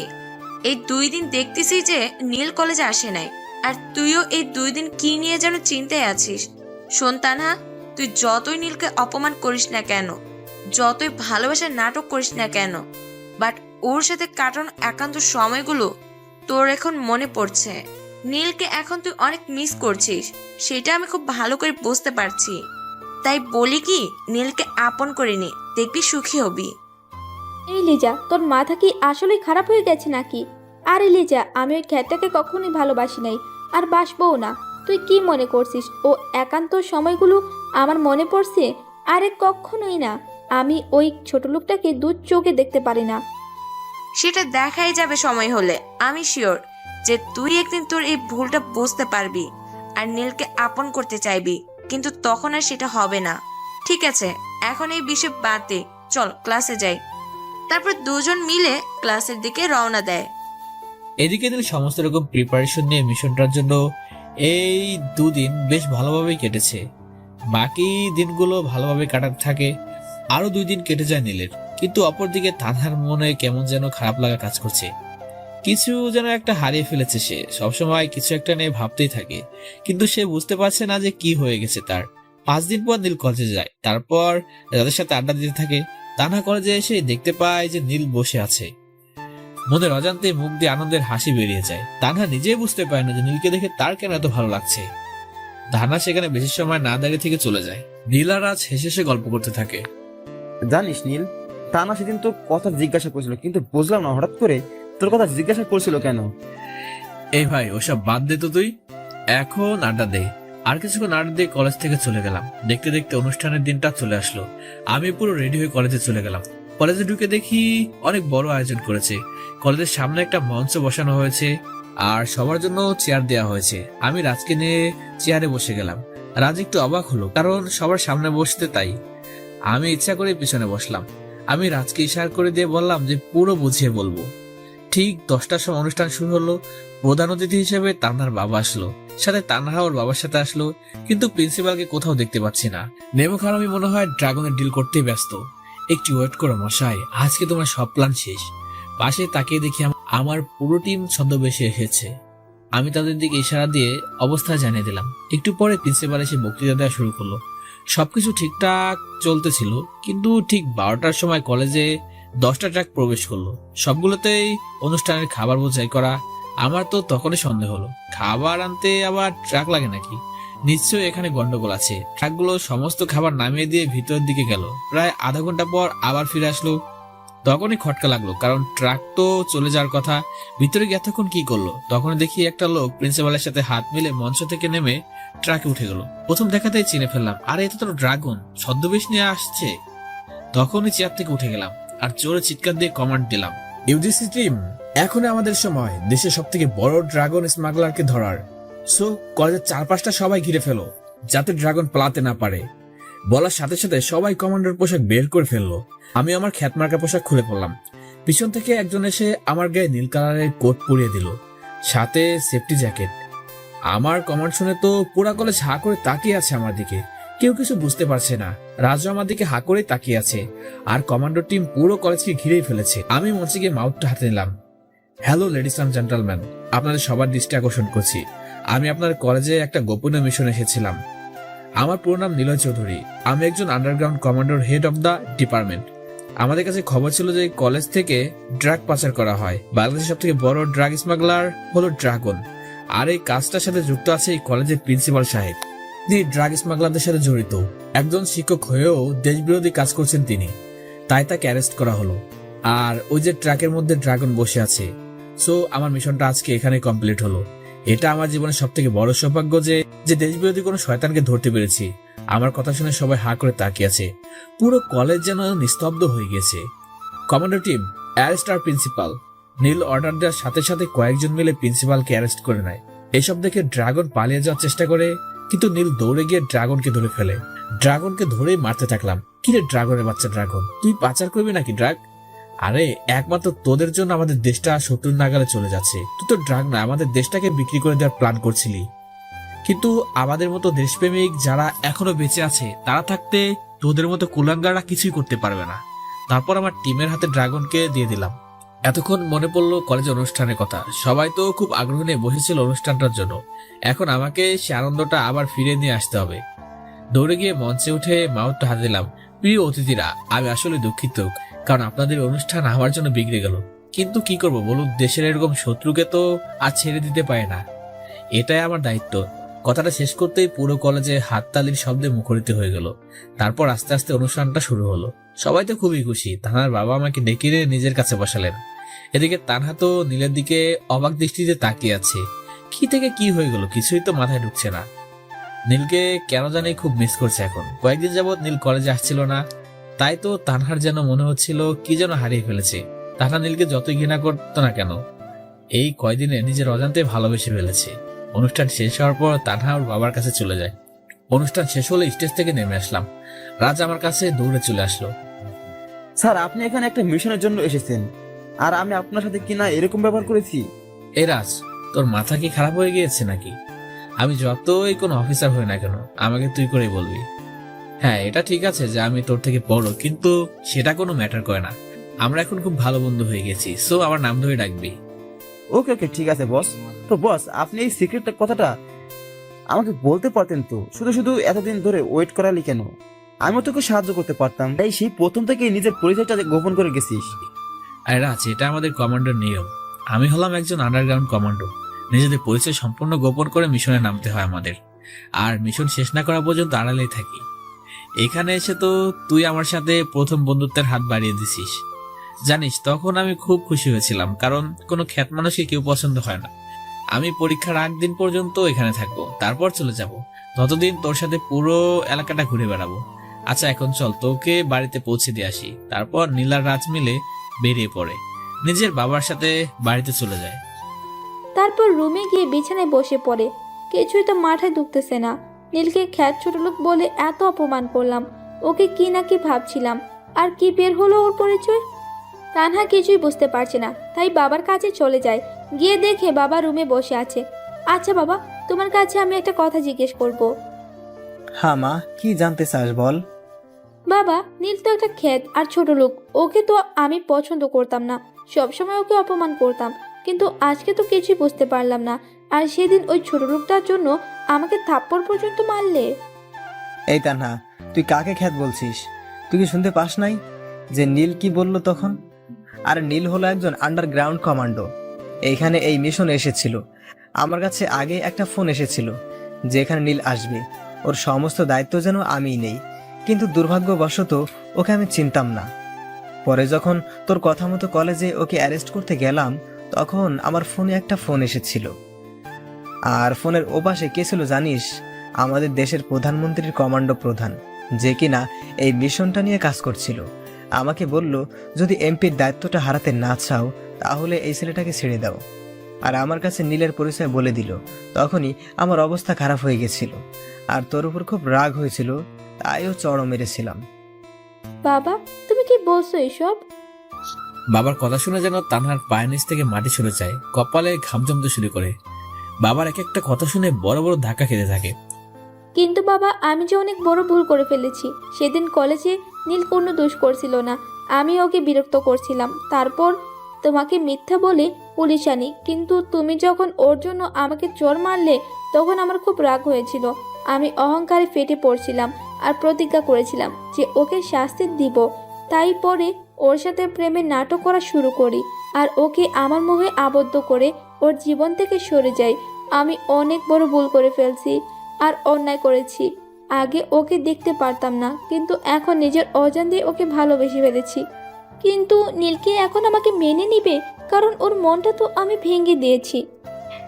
সেটা আমি জানি না রে তানহা, তবে একটা বিষয় জানি, নীল খুব ভালো ছেলে, সবার সাথে খুব ভালো করে মিশে যেতে পারে, সবাইকে খুব ভালো সম্মান। এই যুগে এরকম ছেলে আরেকটা মেলে না সহজে। আর তুই তো ওর মনটাই ভেঙে দিয়েছিস। কারো মন ভাঙলে সহজে সেটা জোড়া লাগে না। হ্যাঁ, যদি পারিস তাহলে পায়ে ধরে ক্ষমা চাইবি, এখানে আমার কিছু বলার নাই। বাবা, আমি জানি যে নীল আমাকে মেনে নিবে না, কারণ ও নীল আমাকে অবহেলা করে। আমি ওকে ছাড়া এখন বাঁচতে পারবো না। বলে রুমে চলে যায়, বিছানায় শুয়ে কাঁদতে থাকে। এইটা আমি কি করলাম? নীল তো বড় একজন মানুষ হয়েও কখনো নিজের অহংকার দেখালো না। ইচ্ছা করলেই তো আমার থেকে প্রতিশোধ দিতে পারতো, কিন্তু সেটা নীল করে নাই, বরং মাথা নিচু করে আমার সব রকম অপমান সহ্য করে গেছে। এখন আমি নীলকে ছাড়া তো বাঁচতে পারবো না। মনের অজান্তেই ওকে ভালোবেসে ফেলেছি। এখন ওকে ছাড়া শূন্যতা বিরাজ করছে বলে কাঁদতে থাকে। একসময় ঘুমিয়ে যায়। এদিকে নীল বাসায় গিয়ে ল্যাপটপ অন করে, তারপর নেট থেকে ওর আম্মুকে ফোন করে। এ আম্মু, কেমন আছে তোমরা? সত্যি তোমাদের সাথে অনেকদিন পর কথা হচ্ছে। আরে, আমরা তো অনেক ভালো আছি। তো তোর মিশনের কি অবস্থা? আম্মু, এটা তো অনেক বড় খুশির খবর। আম্মু, এটা তো অনেক বড় খুশির একটা ব্যাপার, কারণ আজকে আমার মিশনটা কমপ্লিট হয়েছে। কিন্তু আমি ভাবতে পারছি না যে কলেজের প্রিন্সিপাল এই ড্রাগ স্মাগলিংদের সাথে এত জঘন্য অপরাধ করছে কেন। শিক্ষকরা যদি এগুলো করতে পারে তাহলে দেশের অবকাঠামো কোন জায়গায় গিয়ে দাঁড়াবে, তুমি ভাবতে পারো একবার? কি বলিস কি তুই? একজন কলেজের টিচার হয়ে এই অন্যায় কাজ করেছে? ওকে তো ফাঁসির দড়িতে ঝোলানো উচিত। আর আম্মু, ড্রাগনকে অ্যারেস্ট করে ফেলেছি, যে কিনা সমস্ত নাটের গুরু। সমস্ত ড্রাগ তো ওর হাত দিয়ে পাচার হয়, ওটাকে আমি ধরে ফেলেছি। আর হ্যাঁ, বাসায় আগামী সপ্তাহে চলে আসছি, কোনো টেনশন করো না। এখন ফোনটা রাখি, পরে কথা বলবো। তারপর ফোনটা কেটে দিয়ে ঘুমিয়ে পড়লাম। পরদিন সকালে উঠে কলেজে চলে গেলাম, কিন্তু আজকে কোনো ক্লাস করার জন্য না, আজকে সবার সাথে পরিচিত হওয়ার জন্য। কলেজে গিয়ে দেখি রাজ আমার আগে এসে বসে আছে। ওকে দেখে খুব খুশি হলাম। তারপর ওর পাশে গিয়ে আড্ডা দিতে লাগলাম। কলেজের ছেলেমেয়েরা এসে আমার সাথে পরিচিত হয়ে গেল, সবার সাথে হাত মিলালাম। এখন একটা বিষয় মনে হলো, যখন নিজের পরিচয়টা দেয় নাই তখন কেউ কথা বলতে আসে নাই, কিন্তু এখন আমার পরিচয় জেনে সবাই কাছে চলে আসলো, আমাকে সম্মান জানাচ্ছে। কি আজব দুনিয়া। আর রাজনীল বসে বসে গল্প করতে লাগলো আর হাসাহাসি করতে লাগলো। এদিকে তানা কলেজে এসে দেখলো যে নীল বসে আছে। তানা মুচকি এসে দিল, নীলের কাছে এসে বসে পড়লো। কেমন আছো তুমি নীল? তানহা এরকম আচরণ দেখে অবাক হয়ে গেলাম। কি হলো তানহা, তুমি এরকম গায়ের সাথে মিশে বসলে কেন? আরে, তুমি তো আমার বয়ফ্রেন্ড, দুজন দুজনকে খুব ভালোবাসি, তো তুমি এমন করছো কেন? তুমিও তো আমাকে অনেক ভালোবাসো। তোমার কি মাথা খারাপ হয়ে গিয়েছে নাকি?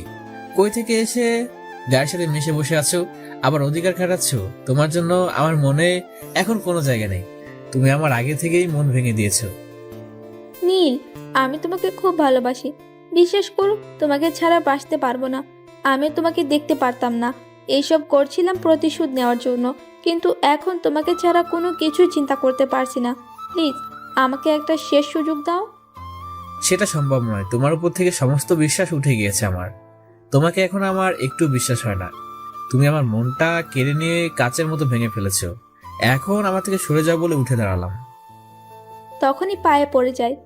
নীল, আমি তোমাকে খুব ভালোবাসি, আর আমি তোমাকে ছাড়া বাঁচতে পারবো না। তোমাকে নিজের অজান্তেই ভালোবেসে ফেলেছি। প্লিজ আমাকে ফিরিয়ে দিও না। নিজের পাটা ছাড়িয়ে নিয়ে রাজের সাথে চলে আসলাম, কারণ এসব কাহিনী দেখার সময় আমার নেই। এসব অনেক দেখেছি, আমাকে আবার নতুন করে ফাঁদে ফেলানোর চেষ্টা করছে, কিন্তু আমি তো সেই সুযোগ আর দিব না। রাজকে নিয়ে নদীর তীরে চলে আসলাম, তারপর দুজনে বসে পড়লাম। আচ্ছা রাজ, মানুষ কি এই পৃথিবীতে নিজের স্বার্থ ছাড়া আর কিছুই বুঝতে পারে না? আমি যখন সাধারণভাবে ছিলাম তখন আমাকে কোনো পাত্তাই দেয়নি কেউ, কত কিছু বলে অপমান করেছে। আর এখন যেদিন আমার পরিচয় জেনেছে তখন আমার কাছে ভালোবাসার দাবি নিয়ে চলে এসেছে। নীল রে, দুনিয়াটা বড়ই অদ্ভুত। নিজের স্বার্থ ফুরিয়ে গেলেই সে ছেড়ে চলে যাবে। তার নাও তো সেটার ব্যতিক্রম কিছু করে নাই, তোর সাথে ভালোবাসার নাটক করে চলে গেছে। আচ্ছা এখন চল চলে যাই। তারপর দুজনে বাসায় চলে গেলাম। এভাবে কয়েকটা দিন কেটে গেল। তানহা আমার কাছে কয়েকবার এসেছে, কিন্তু আমি ওকে পাত্তা দিইনি। তারপর পরীক্ষার দিন চলে আসলো, কলেজে চলে গেলাম, কিন্তু তানহাকে কোথাও দেখতে পেলাম না। কি ব্যাপার, কি হয়েছে? তানহা তো কখনো দেরি করে কলেজে আসে না, কিন্তু একটু পরে কলেজে একটা কালো কালের গাড়ি প্রবেশ করলো। গাড়ি থেকে একটা মেয়ে নামলো। প্রথমে তো চিনতে পারলাম না, তবে একটু পরে চোখ পড়লো, এই তো তানহা। নিজের শরীরে কি অবস্থা করেছে, চোখের নিচে কালো দাগ পড়ে গেছে, শরীরটা যেন শুকনো কাঠের মতো হয়ে গেছে। তানহা আমার দিকে একবার তাকালো, চোখের চাহনিতে অসহায়ের ছাপ, কিন্তু আমি ওর চোখে চোখ রাখতে পারলাম না, মাথাটা নিচু করে ফেললাম। তারপর তানহা পরীক্ষার হলে প্রবেশ করলো। তারপর আজকে পরীক্ষার হলে চলে যেতে বললাম। পরীক্ষাটা হয়ে গেল, রেজাল্টের পর বাড়িতে চলে যাব। সেই কয়দিন এখানে রাজের সাথে থাকবো। শিক্ষকরা আমাকে নিয়ে গেস্ট রুমে বসালেন, তারপর সমস্ত খাবারের আয়োজন করলো। আমি শুধু অবাক হয়ে তাকিয়ে থাকলাম, কারণ আমার মোটেও ক্ষুধা নেই। এইসব কি আমি এখন খেতে পারবো নাকি? আরে স্যার, আপনারা কি করছেন এগুলো? আমি তো এসব কিছুই খেতে পারবো না, পেট একদম ভর্তি হয়ে আছে। আরে আপনি কি বলছেন এগুলো? আমরা তো সামান্য কিছুর আয়োজন করেছি, বেশি কিছু করতে পারি নাই। প্লিজ আপনারা আমাকে নিজের ছেলের মতো ভাববেন। আমি আপনাদের চেয়ে অনেক ছোট। আমি অফিসার হতে পারি, কিন্তু আপনাদের মতো সম্মানিত না। আমি এতগুলো খাবার এমনি কিভাবে খাবো তাই বলেন? কিন্তু কোনো কিছু বলে শিক্ষকদের থামানো গেল না, জোর করে আমাকে খাইয়ে দিল। তারপর আমার সাথে বসে গল্প করতে থাকলো। পরীক্ষা শেষ হয়ে গেল, রাজের সাথে ক্যাম্পাসে এসে দাঁড়ালাম। তখনই তান্না পরীক্ষা শেষ করে বাইরে বের হয়ে আসলো।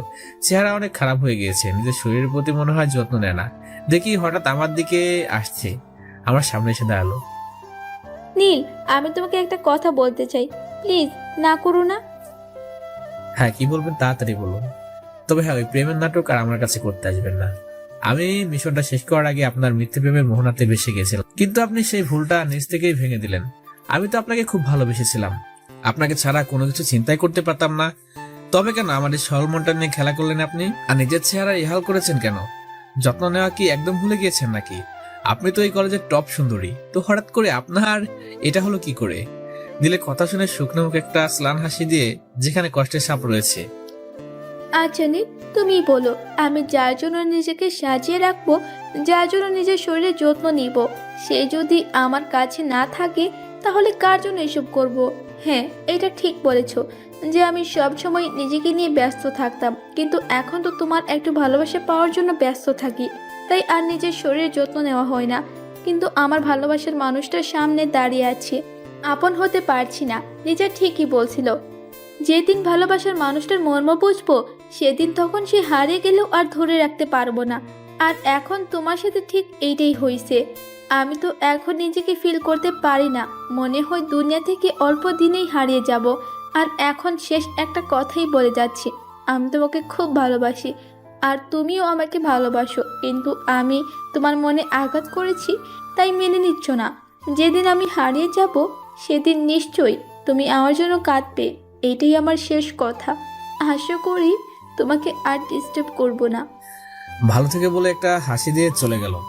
তানহার কথা শুনে এক পা নাড়াতে পারলাম না, কারণ ওর শেষের কয়েকটা কথা কানের মধ্যে বাজতে লাগলো। সত্যি আমি তো তানহাকে এখনো অনেক ভালোবাসি, কিন্তু কিছু একটা আমাকে ওর থেকে দূরে সরিয়ে রেখেছে। মনে হয় আমার মনটা এখন ওর উপর রাগ করে আছে। তবে সত্যি বলতে তানহা অনেক চেঞ্জ হয়ে গিয়েছে। যাক, সেটা পরে দেখা যাবে, এখন বাসায় গিয়ে বিশ্রাম করা যাক। রাতকে বাসায় পাঠিয়ে দিয়ে নিজে বাসায় চলে গেলাম। এভাবে কয়েকটা দিন কেটে গেল। পরীক্ষা শেষ হয়ে গিয়েছে, এরই মধ্যে কলেজে নতুন প্রিন্সিপাল নিয়োগ হয়েছে। আর অল্প কয়েকদিনের মধ্যে রেজাল্ট বের হবে। ওকে বিশেষ অতিথি হিসেবে ইনভাইট করা হয়েছে। পরিবার সাথেও অনেকদিন হলো দেখা হয় না, তাই ওদেরকেও বলছি এখানে চলে আসতে। সব মিলে মনটা অনেক ভালোই লাগছে। বিকালবেলা রাজকে ফোন দিয়ে একটা পার্কে আসতে বললাম। তারপর নিজে তৈরি হয়ে চলে গেলাম পার্কে। গিয়ে দেখি রাজও বসে আছে। রাজকে দেখে তো নিজেই ফিদা হয়ে গেলাম। আজকে ওকে সুন্দর লাগছে। কি রাজ, আজকে তো তোকে হিরোর মতো লাগছে। এই হয়েছে, আর পাম দিতে হবে না। তুই কি কম সুন্দর নাকি? চল এখন কি এক জায়গায় বসি। আচ্ছা, আমার কিন্তু তান্নাকে দেখে অনেক খারাপ লাগছে। তান্না কিন্তু সত্যি অনেক পরিবর্তন হয়ে গেছে, সত্যি তোকে ভালোবাসে ফেলেছে। আর ওর শরীরের অবস্থা দেখেছিস? তা তানহাকে এখন আমি অনেক ভালোবাসি, তবে কি জন্য যেন ওকে আপন করে নিতে পারছি না আমি। ওকে দেখে তো আমার অনেক খারাপ লাগছে, তবে ভাবছি আপন করে নেব। বলছিস তো যে ওকে আপন করে নিবি, তবে দেখি যেন দেরি না হয়ে যায়। ওর যা অবস্থা দেখলাম সেটাতে দুনিয়া থেকে মনে হচ্ছে হারিয়ে যাবে। তুই ওকে খুব তাড়াতাড়ি আপন করে নে। হ্যাঁ, সেটা দেখবো। জানিস, আমার পরিবারকে এখানে নিয়ে আসছি। তোদের রেজাল্টের দিন তো পুরো পরিবার সহ আমি উপস্থিত থাকবো, খুব মজা করবো দুজন মিলে। আর তানহার বাবাকেও তো ইনভাইট করা হয়েছে, তাদের সাথে দেখা করে অনেক সময় গল্প করলাম। খুব সুন্দর ছিল মুহূর্তটা। সন্ধ্যার দিকে বাসায় চলে আসলাম। এভাবে কেটে গেল আরো 2 দিন। কলেজে রেজাল্ট দিবে, নতুন একটা হোটেলে উঠেছি আজ রাতের জন্য। রাতে বিছানায় বসে ফেসবুকিং করছিলাম, হঠাৎ দরজায় কলিং বেল বেজে উঠলো। দরজা খুলে দেখি আব্বু আম্মু আর আমার বোন যারা চলে এসেছে। আমাকে দেখেই তো পাগলিটা জড়িয়ে ধরলো। কেমন আছিস তুই ভাইয়া? আরে কিউটি, আমি খুব ভালো আছি। তো তুই কেমন আছিস? ভাইয়া রে, এখন খুব ভালো থাকবো, কারণ আমি তোকে পেয়ে গেছি। তোকে আজ খুব করে জ্বালাবো। আর একবার শুধু বাসায় যা, তোরে বিয়ে কেমন করে দিতে হয় সেটা খুব ভালো করে জানি আমি। দেখ তো, বাবা মাকে বাইরে দাঁড় করিয়ে দিয়ে রাখছি আমরা। বাবা মা, তোমরা ভিতরে আসো। আমার বোনটাকে পেয়ে তোমাদের কথা ভুলে গিয়েছিলাম, তারপর সবাইকে ভিতরে নিয়ে আসলাম। আরে ভাইয়া, হোটেলটা তো আমার খুব পছন্দ হয়েছে, এটা কিনে ফেল, তাহলে আর আমার থাকার জন্য কষ্ট করতে হবে না। আরে পাগলি, আমাদের বাড়িটা তো খুব সুন্দর করে করেছি। তাছাড়া প্রত্যেকটা রুম তোর মনের মতো করে সাজিয়েছি। তারপর যদি বলিস তাহলে আরো ভালো করে সাজিয়ে দিব। না রে ভাইয়া, আমার এত কিছু লাগবে না। যা দিয়েছিস সেটাই আমার জন্য অনেক কিছু। আমার আর কিছুরই প্রয়োজন নেই। এখন চল তো সবাই মিলে গল্প করি। তারপর সবাইকে নিয়ে গল্প করতে থাকলাম। আমাকে অনেকদিন পর কাছে পেয়ে গল্প যেন থামছে না। অনেক সময় পর্যন্ত গল্প করে রাতের খাবার খেয়ে নিলাম। তারপর সবাই ঘুমিয়ে গেলাম। সকালবেলায় সবাইকে নিয়ে কলেজের উদ্দেশ্যে বের হলাম। রাজকে ফোন করে দিলাম যেন তাড়াতাড়ি চলে আসে। তারপর কলেজে পৌঁছে দেখি অনেক বড় আয়োজন করেছে। 2টা চেয়ার দেখলাম বিশেষ করে সাজিয়ে রেখেছে, নিশ্চয়ই আমার আর তানহার বাবার জন্য। কলেজে এতক্ষণ প্রায় সবাই চলে এসেছে। শিক্ষকরা আমাকে দেখে স্টেজে নিয়ে গেলেন আর আমার পরিবারকে সামনের চেয়ারে বসানো হলো। একটু পরে কলেজে গেট দিয়ে কয়েকটা গাড়ি প্রবেশ করলো। গাড়ি থেকে তানহার বাবা বেরিয়ে আসলো, সাথে তানহাও আছে। শিক্ষকরা গিয়ে তানহার বাবাকে স্টেজে নিয়ে আসলো। তানহা গিয়ে স্টুডেন্টের চেয়ারে বসলো। তারপর প্রিন্সিপাল মাউথ হাতে নিল। আজ আমাদের কলেজে একটা অনুষ্ঠানের আয়োজন করা হয়েছে, সেখানে সমস্ত স্টুডেন্টদের মেধা যাচাই করা হবে। ইতিমধ্যে আমাদের কলেজে একটা দুর্ঘটনা ঘটে গিয়েছে, যে কারণে আমরা সব শিক্ষকগণ লজ্জিত। আমার আগের প্রিন্সিপাল সাহেব ড্রাগ স্মাগলিং এর সাথে জড়িত ছিলেন, এটা কেউ কোনো শিক্ষকের কাছ থেকে আশা করে না। তবে আজকে এখানে 2 জন সম্মানিত ব্যক্তি বসে আছেন। একজন দেশের সবচেয়ে বড় বিজনেসম্যান আনোয়ার সাহেব, আর অপরজন হলেন underground commando head of the department Neel Chowdhury. Neel তো একজন দেশের সেবক। আমরা তাকে অন্তর দিয়ে সম্মান করি, কারণ সে একজন বড় অপরাধী। ড্রাগনকেও অ্যারেস্ট করেছে। আমি আর কথা বাড়াবো না, আমি ছাড়াও অনেকে কথা বলবে। এই বলে মাউটটা রেখে দেয়। আমাকে বক্তব্য দেওয়ার জন্য বলা হয়। তারপর কিছু কথা বললাম, সবাইকে উদ্দেশ্য করে কথা বলা শেষ করে বসলাম। তখন আনোয়ার সাহেব নিজের হাতটা আমার দিকে বাড়িয়ে দিলেন। হ্যান্ডশেক করে নিলাম। আনোয়ার সাহেব সবকিছুতে আমাকে সাহায্য করতে চেয়েছিলেন, কিন্তু আমার সাহায্য নেওয়ার প্রয়োজন হয় নাই। তারপর আনোয়ার সাহেবের সাথে কিছুক্ষণ আলাপ করলাম। কয়েকজন মিলে বক্তব্য দিলেন। সবশেষ তানহার বাবা বক্তব্য দিলেন, কারণ তিনি প্রধান অতিথি। অনেক বড় গুরুত্বপূর্ণ কথা বললেন। তারপর আবার প্রিন্সিপাল সাহেব মাউথটা হাতে নিলেন। ডিয়ার স্টুডেন্টস, তোমরা সবাই মনকে প্রস্তুত করো, কারণ এখন তোমাদের রেজাল্ট দেয়া হবে, আর প্রথম থেকে 3য় স্থান অধিকারীদেরকে পুরস্কার দেয়া হবে। তারপর প্রিন্সিপাল সাহেব নাম ঘোষণা করতে লাগলেন। প্রথম হয়েছে আমার বন্ধু রাজ। আমি তো অনেক খুশি হলাম, আর এই পুরস্কারটা আমার হাত থেকে নিল রাজ। এভাবে সবার নাম ঘোষণা করা হলো, কিন্তু সবাই অবাক হয়ে গেল যখন তানহার নাম সবার শেষে পাওয়া গেল। যেখানে তানহা সবসময় প্রথম হতো, আর সেখানে এখন সবার পিছনে। ইতিমধ্যে সবার মাঝে কানাঘোষা শুরু হয়ে গেছে। আমি মাউথ নিয়ে সবাইকে শান্ত করলাম। অনুষ্ঠানটা ভালোভাবে হয়ে গেল। আমাদের জন্য বিশেষ খাবারের ব্যবস্থা করেছে শিক্ষকরা, তাই খেতে চলে গেলাম। খাওয়ার সময় তানহা আমার দিকে বারবার কোন দৃষ্টিতে তাকাচ্ছিল, কিন্তু ওর চোখে চোখ রাখতে আমি পারছিলাম না। কিরে ভাইয়া, মেয়েটা তোর দিকে এভাবে তাকাচ্ছে কেন? দেখ তো, মনে হচ্ছে মেয়েটা কাঁদছে। তোর সাথে কি কিছু হয়েছে নাকি? যার কাছে কিছুতেই বলতে চাইছিলাম না, কিন্তু জোর করে সবকিছু শুনে নিল। আমার ভাবিটা তো দেখতে মাশাআল্লাহ, কিন্তু আচরণটা এমন ছিল ভাবতে পারছি না। আরে আমার চেহারাও তো অনেক ভালো, তাই বলে কারো মন নিয়ে খেলতে হবে নাকি? যারাকে শান্ত করলাম। খাওয়া শেষ করে বাইরে বের হয়ে আসলাম। তানহা হঠাৎ করে এসে আমার পায়ে পড়ে গেল। নীল, আমি তোমাকে অনেক ভালোবাসি, প্লিজ আমাকে ফিরিয়ে দিও না। তুমি যদি আমাকে গ্রহণ না করো তাহলে আমি মারা যাব, কিন্তু আমি তোমাকে ছাড়া আর থাকতে পারছি না। বুকের ভেতরটা শূন্য হয়ে গেছে, তোমাকে নিয়ে সবসময় ভাবি, তোমাকে ভুলতে পারছি না। প্লিজ আমাকে ফিরিয়ে দিও না। এই তানহা, তোমার কি মাথা খারাপ হয়ে গেছে নাকি? আমার পা ছাড়ো বলছি। এটা কিন্তু এখন বেশি বাড়াবাড়ি হয়ে যাচ্ছে। না, আমি ছাড়বো না। তুমি ভালোবাসি না বললে আমি ছাড়বো না। ধুর, আমার অনেক রাগ হয়ে গেল। অন্তত পাটা ছাড়বে তো। বাইক ঝটকা মেরে ছাড়িয়ে দিলাম। তোমাকে আমি ভালোবাসতে পারবো না, এখন এখান থেকে যেতে পারো। তানহা কাঁদতে কাঁদতে চলে গেল। আমিও রাজের সাথে দেখা করে আমার পরিবার নিয়ে বাসায় চলে আসলাম। কয়েকজন বন্ধু আমার আসার খবর পেয়ে বাড়িতে জড়ো হয়ে গেল। সারাদিন খুব আনন্দের মধ্যে দিয়ে কাটলো। ক্লান্ত হয়ে রাতের খাবার খেয়ে ঘুমিয়ে পড়লাম। সকালে ফোনের শব্দে ঘুম ভাঙলো। রাজ ফোন করেছে। হ্যাঁ রাজ, বল কি হয়েছে? দোস্ত, তানা সুসাইড করার চেষ্টা করেছিল। তুই তাড়াতাড়ি সিটি হাসপাতালে চলে আয়। তানার অবস্থা অনেক খারাপ, যে কোনো সময় কিছু একটা হয়ে যেতে পারে। রাজের কথা শুনে পায়ের নিচ থেকে মাটি সরে গেল। তানা, তুমি এরকম কি জন্য করলে? আমিও যে তোমাকে প্রচন্ড পরিমাণে ভালোবাসি। তোমার উপর তো শুধু আমার অভিমান ছিল, আমার অভিমানটাও ভাঙতে পারলে না। তুমি এরকম কেন করলে? চোখের পানি মুছে শার্টটা গায়ে দিয়ে গাড়ি নিয়ে বেরিয়ে পড়লাম। চোখ দিয়ে অঝরে পানি পড়ছে। গাড়িটা ঝড়ের গতিতে চালাতে লাগলাম। একটু পরে হসপিটালে পৌঁছে গেলাম। দেখি তানহার বাবা মা কেবিনের বাইরে বসে আছে, আর রাজ লিজা একপাশে দাঁড়িয়ে আছে। তানহার বাবা আমাকে দেখে দৌড়ে আসলো। নীল বাবা, তানহা আমাকে তোমাদের ব্যাপারে সবকিছু বলেছে। দেখো না, আমার পাগলিটা তোমাকে পাবে না বলে কি পাগলামো করেছি। আমি জানি যে তোমাকে তানহা অত্যাচার করেছি, কিন্তু এটাও সত্য যে তানহা তোমাকে খুব ভালোবাসে। সেটার প্রমাণ আমরা নিজেরা। প্লিজ আমার মেয়েটাকে বাঁচিয়ে নাও। বলে কাঁদতে লাগলো। আমি বললাম, আঙ্কেল আপনি কোনো চিন্তা করবেন না, আমি সবকিছু দেখছি। একটু পর অপারেশন রুমে ডক্টর বের হলেন। দৌড়ে গেলাম। ডক্টর, রোগীর কি অবস্থা? আপনাদের চিন্তার কোনো কারণ নেই, রোগী বিপদসীমার বাইরে আছে। যদি সময় মতো না নিয়ে আসতো তাহলে কিছু একটা হয়ে যেত। যাই হোক, এখন আপনারা দেখা করতে পারেন রোগীর সাথে। আমি বাদে সবাই কেবিনে চলে গেল। একটু পর আঙ্কেলরা বেরিয়ে আসলেন। নীল বাবা, তানহা তোমাকে ভিতরে ডাকছি। ভিতরে গেলাম। তানহা বেডে শুয়ে আছে। আমাকে দেখে মুখটা ঘুরে নিল। আমি গিয়ে ওর পাশে বসলাম। তানহা, আমি সরি, আর কখনো এমনটা হবে না। একদম চুপচাপ, কোনো উত্তর নাই। তানহা, হে ম্যাম সরি, আমাকে মাফ করে দাও। কোনো কথা নাই। পাশে থেকে একটা সিরিজ নিয়ে হাতে ধরলাম। তানহা, তুমি যদি এখন কথা না বলো তাহলে আমি আমার হাতে ঢুকিয়ে দেবো। এইবার নীলের দিকে মাথা ঘুরে থাকায়, ওইটা হাত থেকে ফেলে দাও বলছি, না হলে কিন্তু খুব খারাপ হয়ে যাবে। হাত থেকে সিরিজটা ফেলে দিলাম। তানহা, আমাকে মাফ করে দাও। আমি সত্যি তোমাকে অনেক ভালোবাসি। একবার তো আমার অভিমানটা ভাঙাতে পারতে নাকি? তোমার কিছু হয়ে গেলে নিজেকে কিভাবে ক্ষমা করতাম আমি? বলো, আমাকে মাফ করে দিয়েছো। মাফ করতে পারি একটা শর্তে, আমাকে বিয়ে করতে হবে আর এখন কিস করতে হবে। ওই প্রথম শর্ত মানতে পারবো, কিন্তু দ্বিতীয়টা এখন না, সেটা বিয়ের পরে। তোমাকে এখনই কিস করতেই হবে, না হলে এমন অবস্থা করব যা ভাবতে পারবে না। বলে নীলের মাথাটা টান দিয়ে ঠোঁটজোড়া নিজের দখলে করে নিল। এই ভিউয়ার্সরা এখনো এখানে কি করছেন? যান, ভাগেন এখান থেকে। আমার বুঝি লজ্জা করে না? যান, বিয়েতে আসবেন সবাই, আর নিজেরা বিয়ে করে মজা নেবেন। বাকিটা ইতিহাস হয়ে থাকবে, সবাই ইতিহাস থেকে পড়ে নেবেন। সো দর্শক বন্ধুরা, আজকের গল্পটি আপনাদের কাছে কেমন লেগেছে সেটি অবশ্যই নিচে কমেন্ট করে জানাবেন। আর হ্যাঁ,